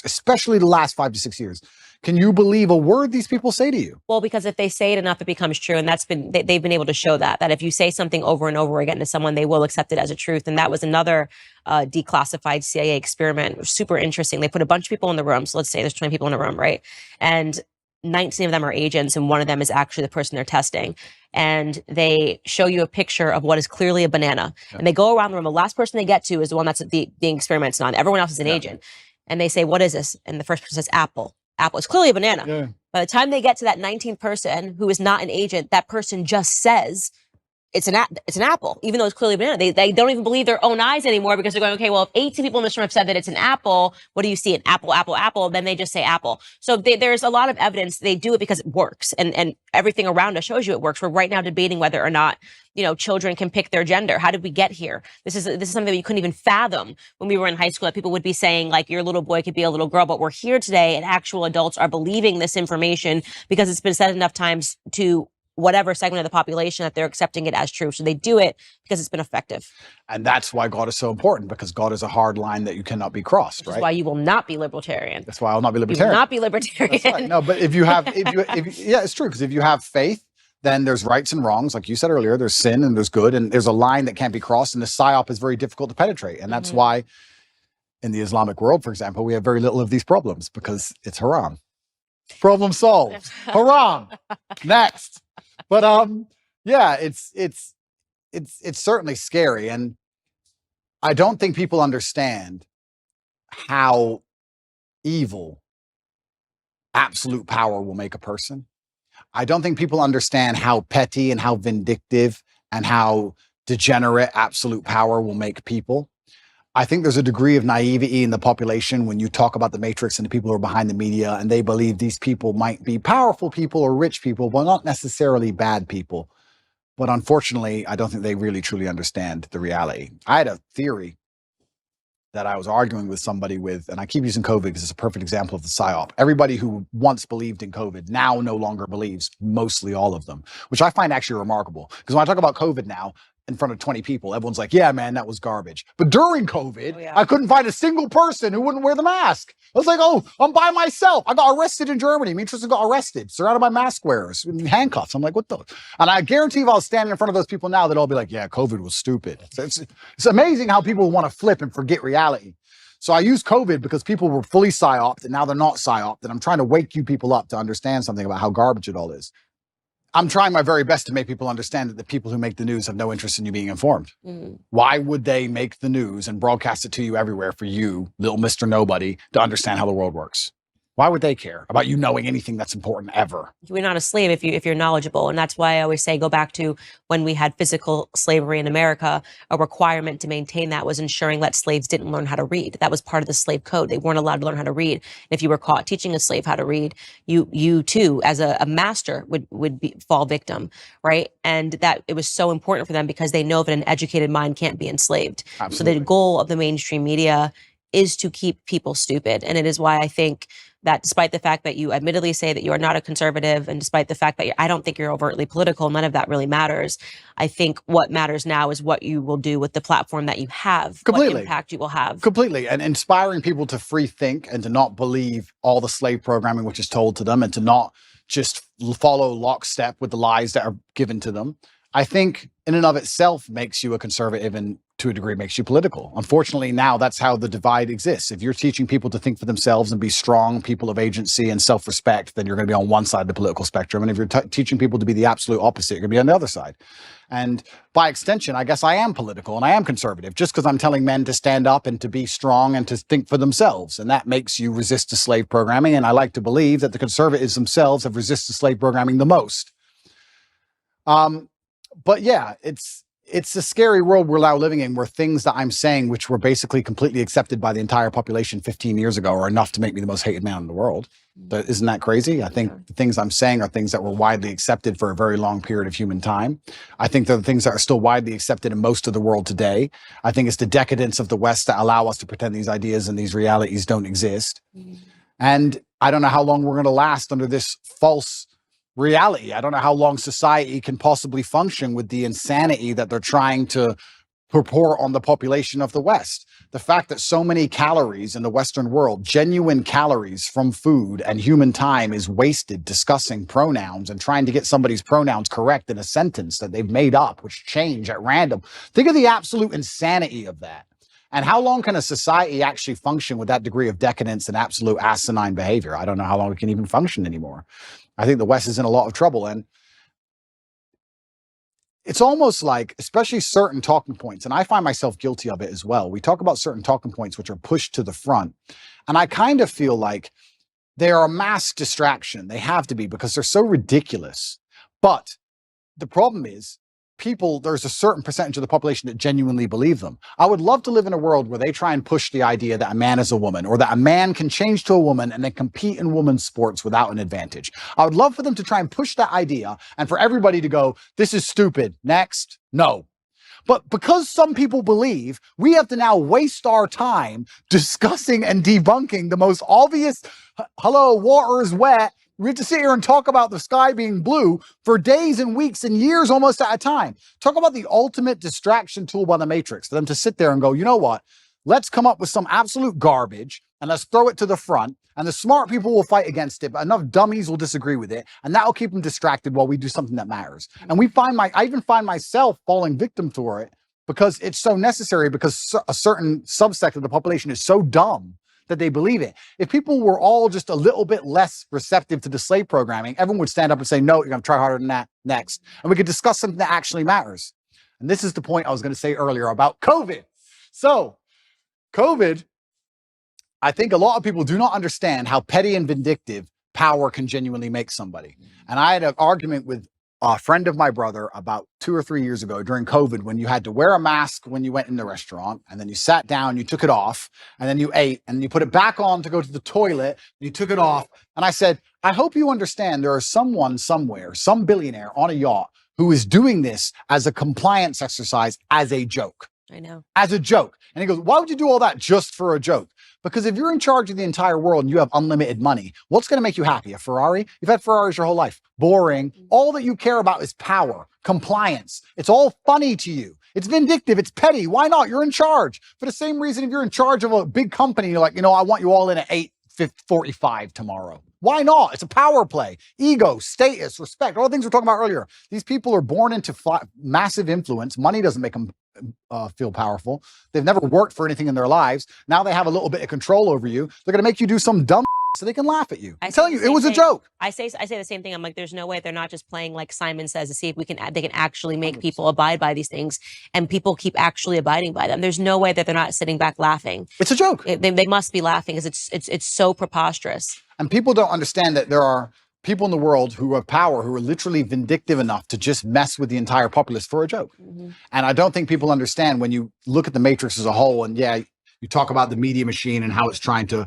push these ideas on you, and the people behind it. The people behind it do not have any kind of genuine intention. Their intentions are absolutely and utterly selfish. They want to feel good and feel powerful no matter what it takes. Or they might have some sexual perversion. They want more transsexuals in the world, and then they decide to just create them. Who knows? They just want less men. Or less The men. only thing that can stand up to evil is strong men. So Absolutely. So however they have to do it, whether they have to push homosexuality, whether they have to push people literally making themselves eunuchs by going into the doctor and saying, chop off my penis, I don't want it anymore. But that if they have to make women believe that they can be men when we can't, it all becomes a joke when there actually is a war. You realize we were never going to be able to fill that void.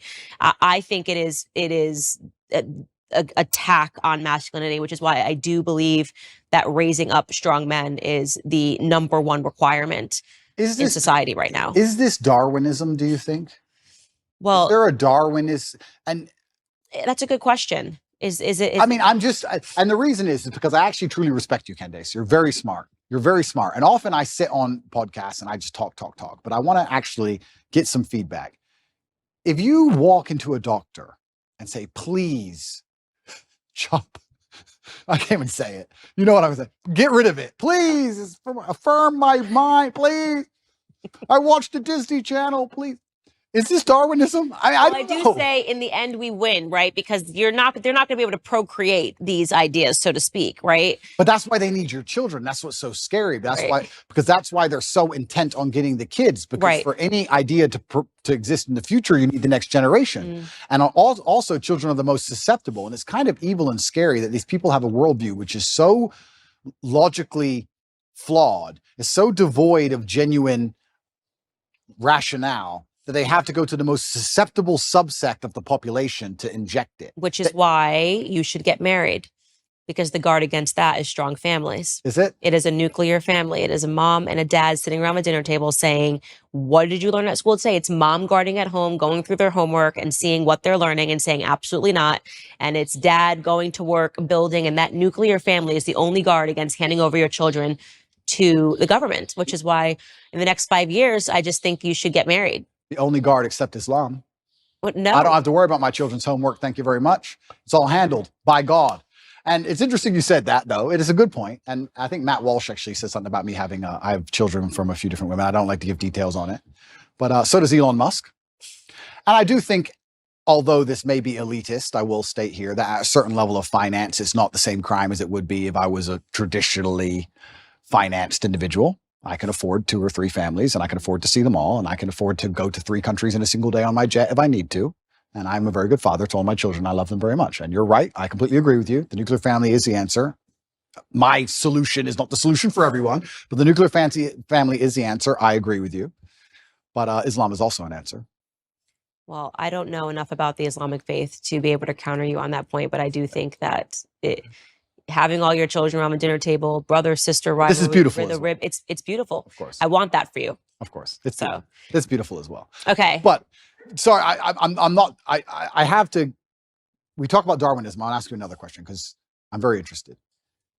Do you think abortion is Darwinism? It's an argument that can be made, right?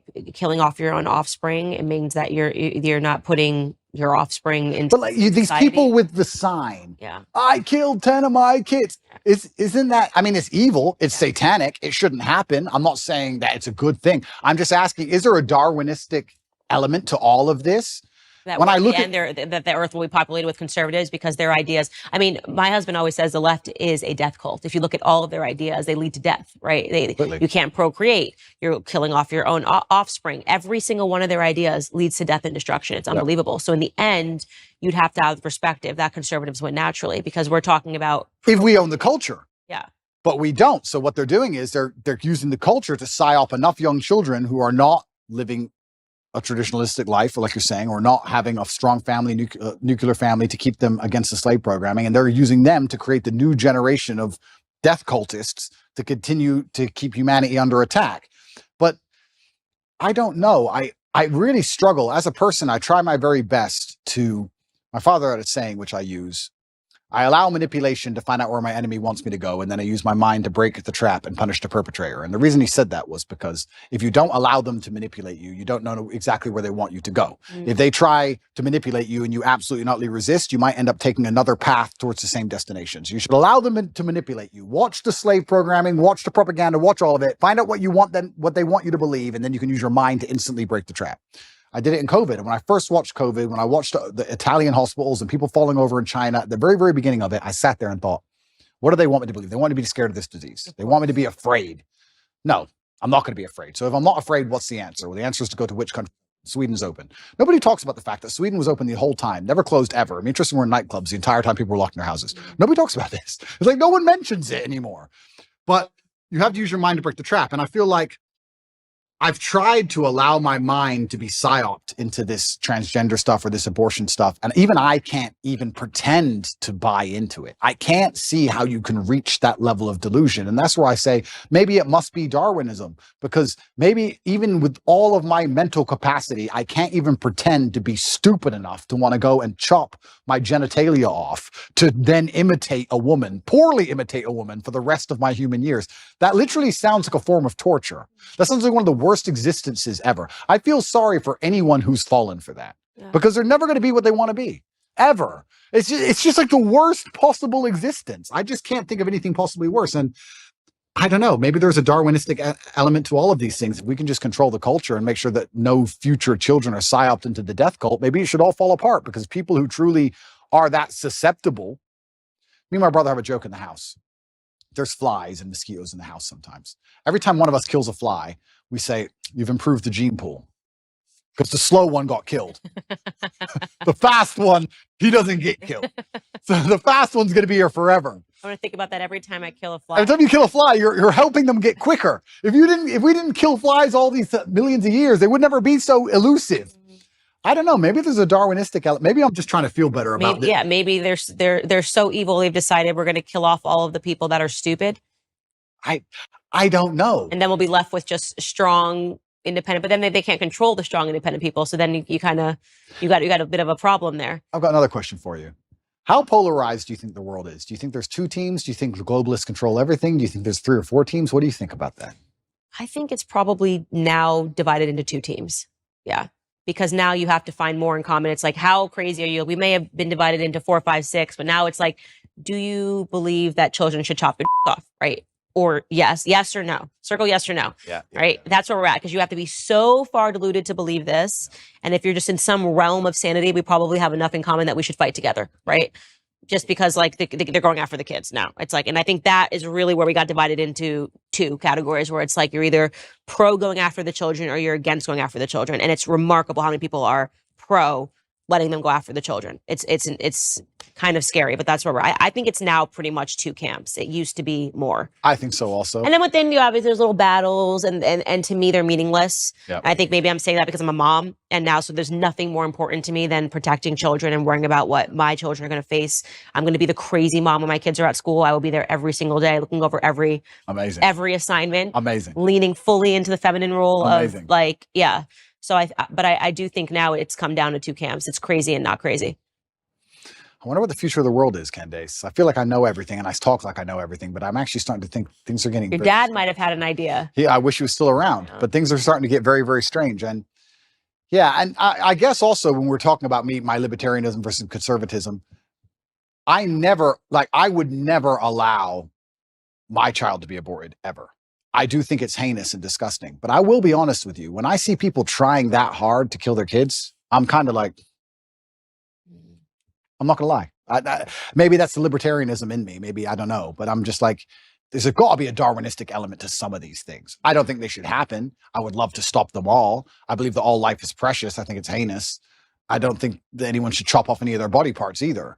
But it does get to a point where it's just like, if you're that desperate to damage your own life and damage yourself, am I the person who's going to fight for you? I don't know. Well, these women are broken and they're brainwashed. And I like to think that if they hear the right message, something in the same way that I think a lot of broken men heard you say something and it woke something up inside of them. Very true. I think that they can land on my message and they can hear it and go, wait a second, that thing that was killed inside of me systematically from the school system and made me think that what it meant to be a woman was to be a whore, because that's kind of the message that's going out right now, 100%. to be a whore and hate children, which is the opposite of what it means to be a woman. Agreed. Then when they hear something and I talk about how aspirational family is and something is, or how much I love being a mother, and then I think inside of them, something spiritual happens where they go, wait a second, I think that's actually what I am. Yep. I've been conditioned to believe I'm this, but actually this is what I am. So I'm more hopeful that the more that we have better pillars in society, that we have people speaking out on the opposite messaging that Hollywood is bringing, on the glory of being a woman, on the beautiful of the yin and the yang, on that submission in a marriage is not a bad thing, actually. It's a beautiful thing. I agree. And these messages have been perverted, that we make a difference. And I think we know we're winning. No, we are now winning. they want censorship. Now they want the people taken off the internet. Now they want this person to go down. And that they weren't doing that when they were winning. They didn't care. Everybody was allowed to have a platform when Obama was president. Completely true. We are winning. And I just think it's an unfortunate of the human condition that people don't really like to learn lessons the easy way. They have to learn them the very hard way. And it's very difficult for us to sometimes sit and tell people the truth, and they just don't want to learn it until it's too late. I like to think that these women who hold up these I lost 10 babies, I killed 10 babies signs will one day wake up and feel very sad about what they've done. And they will definitely. And it's possible. Right? And it's possible. And I think even time will show them, God will show them with time. I don't know how I'd talk someone out of the transgender argument. Like, how would you convince someone who is 100% certain they want to mutilate their body to not mutilate their body? That's a scary one to me, because their mind. And that's also one that you can't really undo, which I think is sad, which is why the suicide rates go up after transitioning, I think, is once you do it, you've committed. But I've sat down with a man that did that, had the full surgery. His name is Walt Heyer, and he's dedicated the rest of his life to waking up other. Well, that's the most noble thing you can do. Yeah. He's like, this is what I did. This is how I was convinced. This is how I was brainwashed. This is what happened to me. I was actually just molested when I was a kid, and I just wanted to get rid of my identity in any capacity. So I did the most extreme thing that I could possibly do. I platform those individuals. And I think that he runs a not-for-profit now, which, sex change regret. There's many people that are like him out there. And yeah, it's going to take God, it's going to take spiritualism, and it's going to take repurposing your entire life after you do something that extreme. Hopefully just us having this conversation prevents people from making those sorts of very serious decisions. And, but this is why YouTube will try to censor this conversation. Right? I mean, that's the whole point. Is my face is on it. You're in trouble. So I'm going to ask you a few more questions if you don't mind. My face is trouble too. I would just like to state. Yeah, of course it is. Why do you think marriage has reduced in the Western world? Why do you think less people are getting married than before? Conditioning. It's all about social conditioning, and it's about the feminist messaging. Going back to our conversation about the matriarchy, they've totally conditioned women to believe that marriage is a trap, that you are going to be unhappy, that you are going to be sacrificing your freedom, when in reality, I got more freedom than I ever had when I became married, because I finally became a secure woman. I knew what my purpose in life was when I had children. Everything else is so stupid and meaningless. How could you think you were going to find your purpose in the bottom of a Red Bull vodka at One Oak, Candace? You know what I mean? How could you think that? Well, because that's what Hollywood told me. That's what I saw on MTV. And I thought that was all aspirational. I look at those women, I think they're miserable. I look at these women that are still finding their freedom. I say, find the number one feminist that you know and ask yourself a question. Do you think she's happy? Completely. Chasing her career. Do you think Chelsea Handler's happy? Never. Right? And the answer is no. And so I'm lucky that I got that wake up call. I'm blessed that I got married. I'm blessed that I have, 3 children now with this one on the way. And the more that I can talk about how happy and fulfilled I am for the first time in my life, right? Not when I was drinking and pretending to be happy, but for the first time I actually am happy. And I got those things by finally realizing that the message that those things were going to constrain me was utterly false and was meant to put me down a path of misery. Why do you think men are not getting married? That's women. Do you think men have something to do with it as well? Same thing. I think, well, first and foremost, and I speak out on this, women are not desirable right now. Everyone's a Kim Kardashian clone. I asked you earlier, what don't men want? And you said promiscuity. Well, that seems about the only thing that's being offered right now. When I open my Instagram and I've got butt cheeks and I'm going, people are like, I don't understand why no one wants to marry. This woman's been married 4 times. I'm like, well, I can understand it, because even if men think they want it in the short term, when you see a girl, she's half naked, she looks good. Yeah, sure. You probably do want to have sex with her. I bet you're wired that way. You're hardwired wired that way. Yeah. But then what happens after you have sex with her and you realize that so did 20 other dudes 100%. in the same week, you don't want her. You nailed it. You Yeah. absolutely not only nailed it. And this is where we're in such a difficult, it's a race to the bottom between the two genders, right? Yeah. As the women act worse, the men act worse by extension. Yeah. Because if you're going to be moral in an immoral world, you're going to end up wrecked. Right. So it's getting harder and harder. So we have to kind of like fix one of the genders first. Women aren't desirable right now as in the Western hemisphere as a whole. And of course, Finding a wife is hard. Finding a wife is hard. And it's because women are literally being conditioned to behave like sluts. Completely. And they're also being conditioned to leave the man as soon as things get difficult. There's a lot of programming in this I don't think even many people pick up on, but women are conditioned to act a certain way before marriage, but also during marriage, men and women are conditioned differently. If you have a man who's been married for 10 or 15 years, and let's say he doesn't sleep with his woman anymore, and he goes on TV and says, me and my woman have been married for 15 years, we no longer have sex, I'm not satisfied, I should leave. Everyone will say to him, no, you can't leave. You can't leave her just because she won't have sex with you. Are you out of your mind? Are you crazy? Stick by your woman. She has an emotional problem, etc. If you had a woman who said, I've been married for 15 years, I've been with him, I'm not attracted anymore, I don't have sex with him anymore. You deserve freedom. You can go get someone else. Why are you putting up with this? His feelings aren't your responsibility. So it's actually very interesting. Also, the psyop happens post-marriage. Women are also attacked post-marriage to not try, not stick around, not worry about their husband's needs. Speaking to your point, one thing I speak to the young women that follow me about is making an effort after you get married. This idea, I was reading this ridiculous column, Ask Jane, where a guy was writing in earnest saying, I love my wife. She's a wonderful mother to our children. We've been married. She had one child. 2 years later, she gained 50 pounds and hasn't lost it. Yeah. And Jane wrote back to him and yelled at him for saying, he's like, I'm not attracted to her anymore. I don't want to.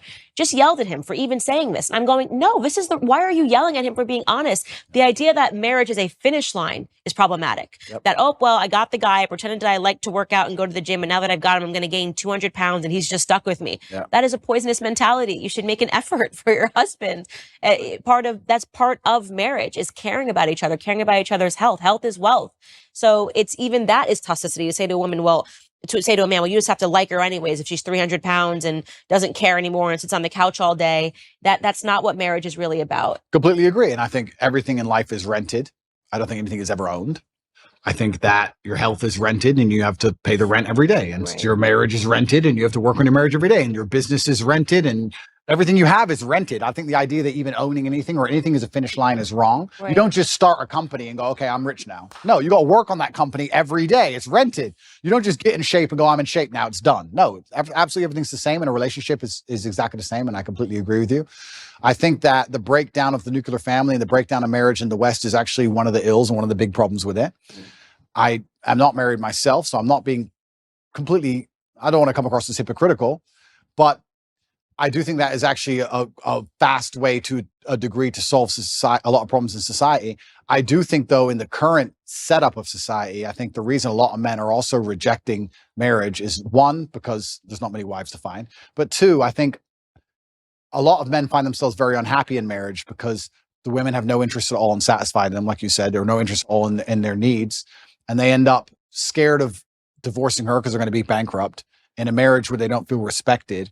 Kids don't listen to them and they're not the king of their own household. So what would be the attraction in getting married unless you're going to be the king of your own household? And that can be extrapolated and discussed in two different ways. One about feminine submissiveness, but also about masculine accountability and excellence. Because I think if you're truly an excellent man, you can be the king of any household. So It's very interesting. It's kind of interesting how all arguments come back to almost the same base biological things. And you teach women to be good women, you teach men to be good men, and everything kind of works out after that. And if you break those two things, everything built on top of it completely degrades and breaks down. Because even all the other things we discussed how masculinity would have prevented a lot of the COVID crisis. We can talk about how genuine masculinity or a good nuclear family and anti-propagandist dinner table can prevent a lot of this transgender insanity. There's so many things can be fixed with a man being a man and a woman being a woman. It's like the ultimate pure. Is what I always say. And it's so natural defining the roles in the household. So like me, my husband had to sit down and it just was, I had a natural proclivity to do certain things. Yeah. I always give the greatest example. When a baby is born, the men don't know what to do for the first, you just need your girls. They just are, what do I do? And I remember thinking about every diaper size, transitioning, what clothes he needed, what onesies, all of the stuff. George, not there. We're not there. I think Georgie must have been, that's my son's name, Georgie, must have been 2 months old. And I said something to, I don't even know what I said to George, but I had realized that George had already opened his college account, things that when I tell you my brain was I was just like, where are you? I'm sitting here thinking about the day to day. He's thinking about his future. 100%. I don't even know when I would have. I think still to this day, George is now 2.5. I still would not have opened an account for him. It just is not where my brain was. 100%. And so I love telling that story because it just speaks to how different. I'm like, did you try to feed him? He's like, I don't know why he's crying. I'm like, have you tried giving him food? And then he's like, oh, I've already sorted out his bank account. So when he turns 18, I'm like, where are you? Men and women are different and it's beautiful. Those differences are beautiful. Completely. The sex differences are a beautiful thing. Our instincts are beautiful. And we need to stop shunning them in this society. I love being a woman. I love that my husband's a man. We shouldn't be making someone feel badly about being a woman. We shouldn't make someone feel badly about being a man. Well, absolutely. And if I had to be pessimistic about why they're doing it, pessimistic and also very realistic, they want to cause absolute chaos and confusion, because during chaos and confusion, you can implement anything. Of course, slavery. It's slavery, right? People will give up their freedom for only one thing, and that's safety. So they have to inject chaos and they have to inject confusion, and they want us confused at every level. At every base level, they want you confused. They want you confused about why your kid doesn't listen to you, why your marriage doesn't work, why you're broke, why they want you confused from the ground all the way up. So you're just confused. So when they come along with some sort of solution, no matter what garbage it is, you end up just adopting it because you're sick and you need a medicine. So absolutely, they attack masculinity and femininity because it works so perfectly together. And if they can break that, they can break all of society by extension. And I think they've done a pretty good job of doing exactly that. And it's amazing if you look at these ideas we discuss and how ridiculous they are, and how I feel like it's a psyop to even convince me to waste my time convincing people that a man is not a woman. It's done on purpose because they have the world so confused now that they can come at us with absolute garbage, and it needs a discussion. If we had the basis of masculinity and femininity in the household, how much harder would the transgender argument be to implement? Think about it. Well, she's a woman, I'm a man. No. But now they got people thinking we're all the same. It doesn't matter. Gender is not real. All this craziness because of the breakdown of the basics. So this is why perhaps they see you as such a threat, and they see me as such a threat, and they see us as such a threat because we've just stuck to the age-old adages and the age-old ways that people have always been. And I do think that one of the reasons why they dislike me so much is because, yeah, I certainly live a teenage boy's dream. But if you want to inspire the next generation, how else are you going to do it, right? You have to have the fancy car and the big yacht and all these things. And by inspiring these men to stand up and think for themselves and resist the slave mind, it's doing genuine damage to their slave agenda. Genuine damage to their slave agenda. And I think that that's why I especially ended up targeted. I truly believe that's what's happening. I think there is an element of it that it's you've captivated young men, and that is a very important demographic in order to sustain an enslaved population. Is you need to poison men, and I think 100%. that is true. So, in closing, other than the fact that we've agreed that you're going to get married in the next 5 years, sure. I get 4 wives. No, not 4 wives, just one monogamous relationship. Okay. What does Andrew Tate's life look like in the next 5 years? You've built your audience. You did it with your own grit and determination. There are people following you. I hope that if there's anything I leave you with, it's that in those moments when you are sitting across from someone like Adam 22, you remember that there's the 12-year-old and the 13-year-old boy that is going to be watching you. And I 100%. think you did a good job, by the way. I think you said that you didn't like it, and that was important enough. But what does the next 5 years look like for you? Yeah, I want to do my absolute best. I had someone say to me the other day that I'm the richest man in the world, and not because of my finances, but because I actually have people whose lives I save and help. And I get a lot of people out there who genuinely feel a lot better because of me. And I try my very best to tell the truth and live true to my heart. And I live with my brother, and I've got a lovely family, and I feel like I've got everything almost ticked off. And my plans for the future are primarily to continue to tell the truth. I think that we're now winning. I think there's been a pendulum that's swung, and people are tired of insanity and they're tired of being lied to. I like the idea of young boys who follow me just doing even one of the tenets I teach. If you want to just work hard in the gym and become a fantastic physical condition, or if you want to get financially secure, just one of the tenets I teach can genuinely improve people's lives. I like the idea of that. And I want to have 10 sons. And I need to make sure that all 10 are Andrew Tate 4, 5, 6, I'm the third, 7, 8, 9, all the way up. And I have to make sure that the next generation are being produced, and they have to be strong enough to deal with a Romanian jail cell and deal with a matrix attack. So it's going to be a very difficult upbringing. And I'm going to make sure that I'm very dedicated and focused on creating the next generation of super soldiers to resist enslavement. So my plans for the future are pretty simple. I'm going to continue to tell the truth. I'm going to live true to myself, true to God. I really appreciate the audience he's given me, and I know that I have a massive responsibility. It makes me a better person. I'm going to be the best person I know how to be, and I'm going to have 10 Andrew Tates. That's my goal. That's the plan.